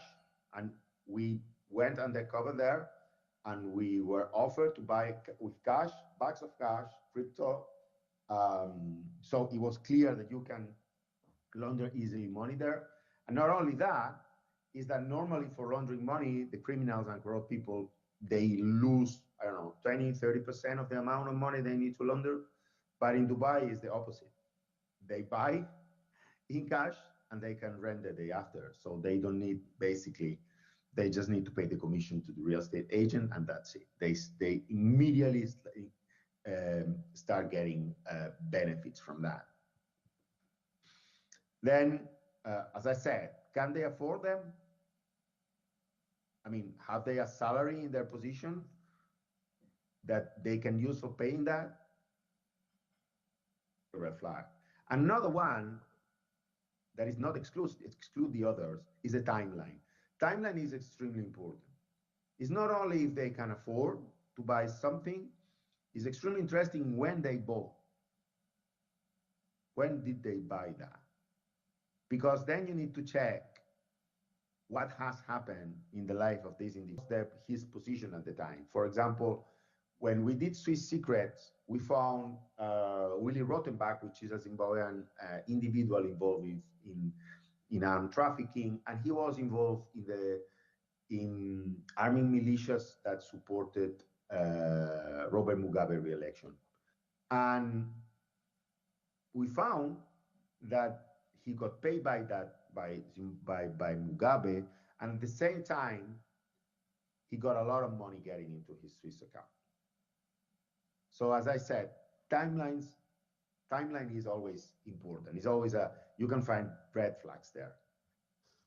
Companies, when you see the necessity of hiding an asset, of hiding the money after layers of companies. One company in Luxembourg, and who owns a company in Jersey, who owns a company in Delaware, and always you end up in offshores and tax havens. So and in dark places. So that is another indication that there's really something dodgy there. As I said, several lawyers of companies, relatives and proxies. We did an investigation about a Russian oligarch really close to Vladimir Putin, who is the president of Rostec, the massive Russian arms factory. And he got a extremely luxurious villa in Sagaro, which is in Costa Brava, the most luxurious place in Costa Brava. He did not own it himself, by himself. He was owned by his daughter and his son-in-law. So basically, when we need to check these people, we always check the people surrounding them, because it's clear they are not the only ones. I mean, and they always need people close to them, people they can trust. But something we've seen, and it may be an interest for you, we all know what a proxy is. The proxy figure is not new for us, But what we've discovering in the last projects, the last investigations, is like there is the development of a proxy provider industry. It's not like an organization pick up somebody, offer him money for signing some papers. It's like we are finding extremely well organized organizations who are able to provide dozens and dozens of proxies to different crime organizations or different oligarchs or different corrupt people. So we have, and how have we discovered that? I don't know if you were aware of Scam Empire project. That was a project about scamming, and we found that there was one organization who was able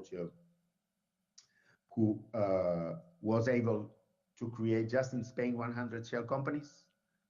All of them were owned by people from Bulgaria or people with Hungarian passports.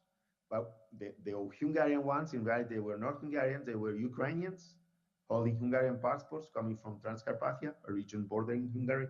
So basically, we saw that there's a whole industry who can provide these proxies. And if we see, and I will go back, we'll go back to it later on, the importance of finding patterns. But as I said, another flag is when it's clearly a shell company, when it's clearly a proxy. And then we end up offshore and tax havens. And you can tell me, well, but how can you research in a tax haven? There's opacity there. So first, what we do is we have an amazing research team. There's a group of researchers from all over the world, so we can research in Russian, in Chinese, in Spanish, and who can take a look in all registries accessible. That's first. Then, as I said, what happens when you need to deal with a shady jurisdiction? So then you need to go back to the leaks we have from before. We need to go back to Panama Papers. We need to check the names in Pandora Papers. We need to check the names in FinCEN files. We need to check the names in Swiss Secrets to see if these people appears anywhere. And then it's important as well to go back to court documents, because sometimes there's a lot of information there. I will go back to it. As I said, previous cases, previous leaks, and Aleph. Aleph is important. You may wonder what is Aleph. Aleph is a tool created by OCCRP. I know some of you use WorldCheck and all that amazing tools, but this one is a data set of data sets, and we are opening a new one, an Alex Pro, which would compile a lot of data sets that you can cross-reference names, and you can find a lot of information of any character. So basically, every time we need to check somebody, the first thing we do is we put his name in Aleph, and always we find a hit, always. And then we cross-reference in Aleph as well. And I can tell you it works. I can tell you it really, really works. Then something else I would, and maybe it's making a bit of publicity of OCCRP, but articles at OCCRP are submitted to a terrible fact-checking process. So I can tell you, and I'm sorry to be a bit rude, we pee blood every time we publish something, because we need to confirm and to give a proof for every argument we make. And press reports are not valid, so we need to get the court documents, so it's extremely hard. So the result is bulletproof stories. So every name, every allegation you find there, you can be sure that has been proven. So go to and check if the people you are investigating, the company you need to check has appeared in an OCCRP article. And as I said, next year, OCCP will launch Aleph Pro, and I'm pretty sure it's going to be a massive tool. Okay, that's Aleph. So difficulties we have, and I'm pretty sure are the same you have. I don't know if you know the guy in this slide.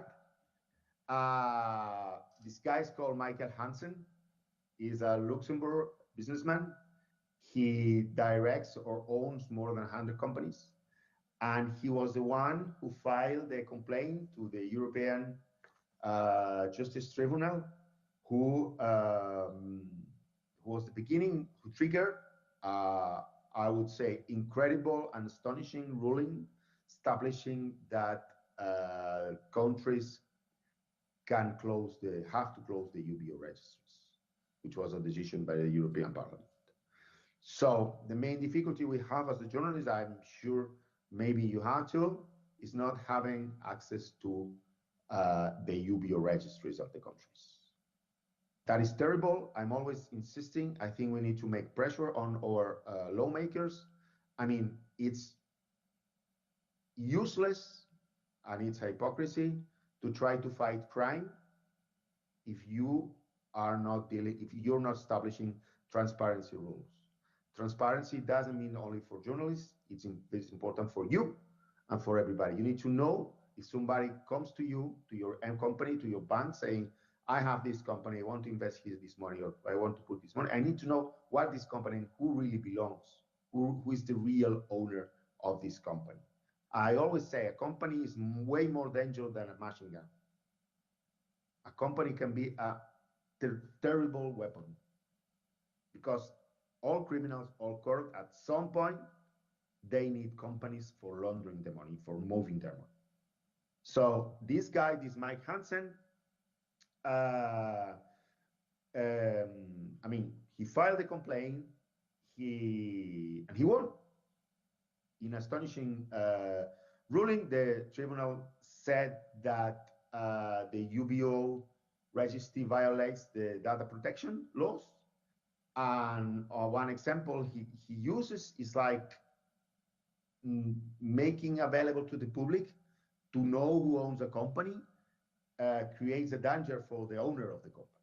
I don't know a single case in Europe that somebody has been attacked for being the owner of a company. I'm sorry. But well, we investigated this guy and we found out that basically it's an amazing proxy for a lot of Russian oligarchs. So let's say that we were talking about football in previous calls, so I can say Russia scores a massive goal in the European Union. So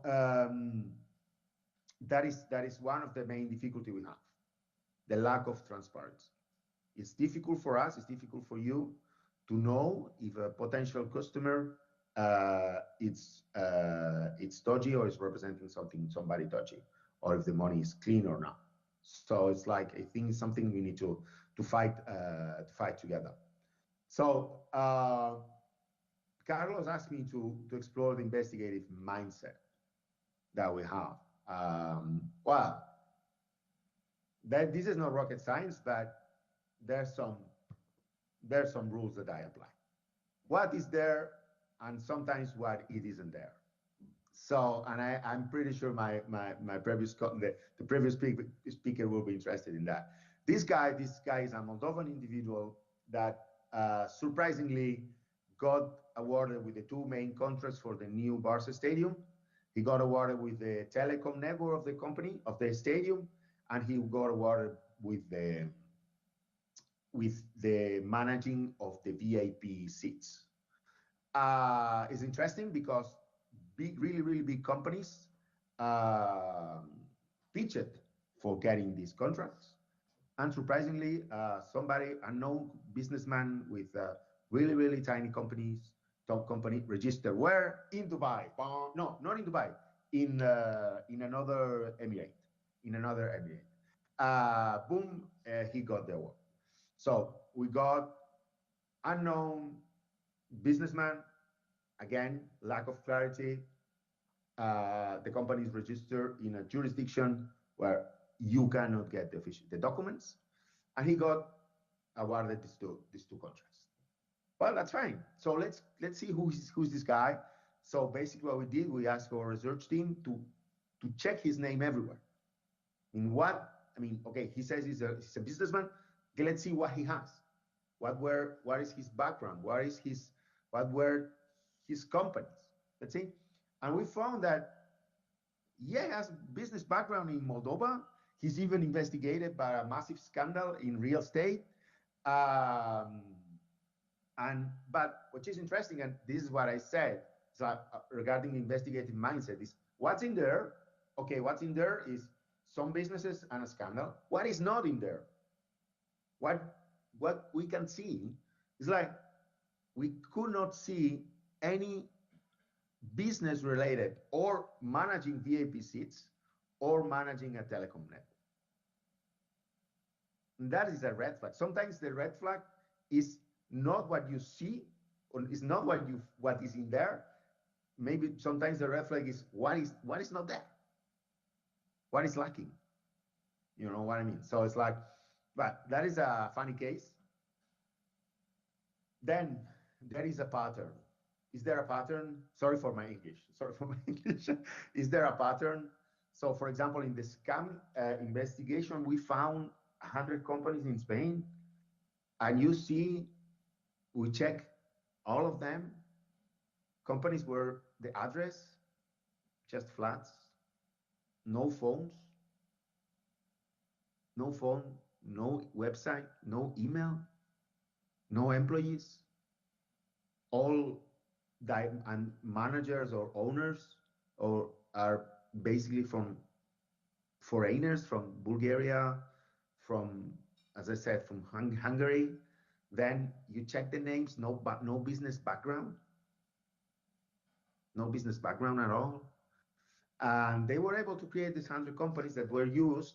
Basically, I'm going to be super short. I'm going to explain fast here. It's like, basically, you got scammed by these crypto scams. You call, you put your money. They say you're investing in a crypto brand, or in a bank in Switzerland or in a company, and then they make you send the money to a company in Madrid, and this company in Madrid sends to a company in London, the company in London to a company in Cyprus. But the company in Madrid is an empty shell that immediately starts receiving money. Immediately start receiving money. So there's a pattern there. So it's like you need to find this type of patterns. Dubai, as I said, there's some jurisdictions that, if you see them going through them, there's something dodgy.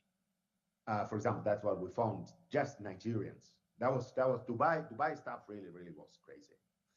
And as I said, it's not easy for us, especially because we need to publish, is to connect the asset, let's say the real estate, the money, whatever, with their wrongdoing. What we do, it's like we try to search documents proving that connection. There was a Greek philosopher said, give me a leverage and I will move the earth and the heaven. So it's like, give me a public document and I will move, and I can publish anything. So basically, it's the research of public documents. The public documents, you need to be an open mindset what a public document is, because there are more type of public documents that you imagine. The company documents, they are quite clear, okay? And you know how to deal with that. Who is the owner? If we know, if there's any connection with other companies, if it belongs to another company, or if it owns other companies, if there's a user proxies, if they have employees. The financials are really cool because they reveal there's something that's a red flag for us. Is like when companies borrow money to other companies, a lot of money to other companies, and normally we go back to the company who borrows the money, and we find it more or less by the same people. We found this, for example, in the Nazarbayev Foundation, and in a document in a company in London, we found all the companies owned by this foundation, which owns billions of dollars. The company documents, I mean, I know you do that, I mean, especially the small print. This is the case of a Venezuelan businessman, a company he had in Luxembourg, and how he used that company in Luxembourg basically for landing millions from Barbados. Basically, there's always a pattern. It's like these people, they need a gate to put their money, their dirty money, into the legal system. Sometimes this way is a company, is borrowing the money, is sharing, is selling the shares. I mean, you know that, but it's always in the financials, you can always find a tip. And search everywhere. That is interesting. This is Bandenia. Bandenia is one. Bandenia was apparently it was like official a bank was operating from Spain, and they say they were operating with basically was a machine for laundering money from Drangheta, Italian Drangheta, basically. But how they justify they operate? They say that they have license in Comoros Island, and that is another red flag. Some countries like Comoros and other countries in Africa are being used for creating fake license. So if you find a company with operates with this type of licenses, check with the Comoro authority, because they reply. And they replied to us because they were really, really concerned, because these are all fake documents. But apparently nobody takes the time to check if a Comoros document is true. Maybe it's because Comoros is too far away, I don't know. But they are using this type of license for operating. And it's the same with the crypto scam. There are some crypto scams that say that they are licensed, and the license they use are from these countries and are totally fake. But nobody takes the time to call them and say, hey, have you issued a license for these people? And as you can see here, they say that this company doesn't exist. Then the property docs, as I said, always real estate is the perfect investment. And judicial docs. I mean, judicial docs are underused, and we need to try to get as many judicial documents we can get, because there's a lot of information there about the company. We need to. It's not only a question of the rulings or the indictments, but we need to try to read the depositions of the people, of the witness, and because there's a massive amount of information. The case files include police reports, include videos, transcript, as I said, the witness depositions. And in the Spanish case, at the end, in the final ruling, there's a part called proven.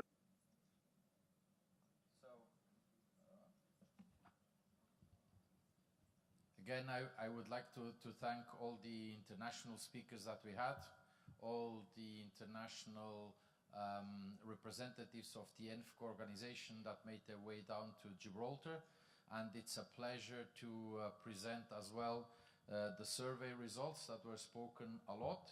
So we have managed to print the brochure, so we have a couple of them. So if you will be interested to see the results of the survey that was done, that had as well very good participation from Gibraltar as a small jurisdiction, you are more than happy to take one. And as I said, we will have the possibility to download the brochure or to have it available in PDF format later on today.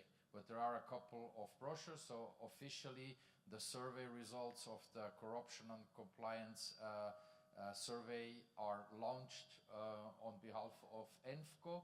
And a big thank you again to Roman and his team for all the efforts for more than 200 hours that they have spent on producing this for us. And yesterday we did agree already on the research for next year. So watch the spot, because we are going to do another interesting survey next year. And really, it's all from me. I mean, you are coming, especially the ones that are coming to Gibraltar, they would expect to see a monkey. So there is a monkey. So if you weren't able to go up the rock and to see them live, at least you have it in picture.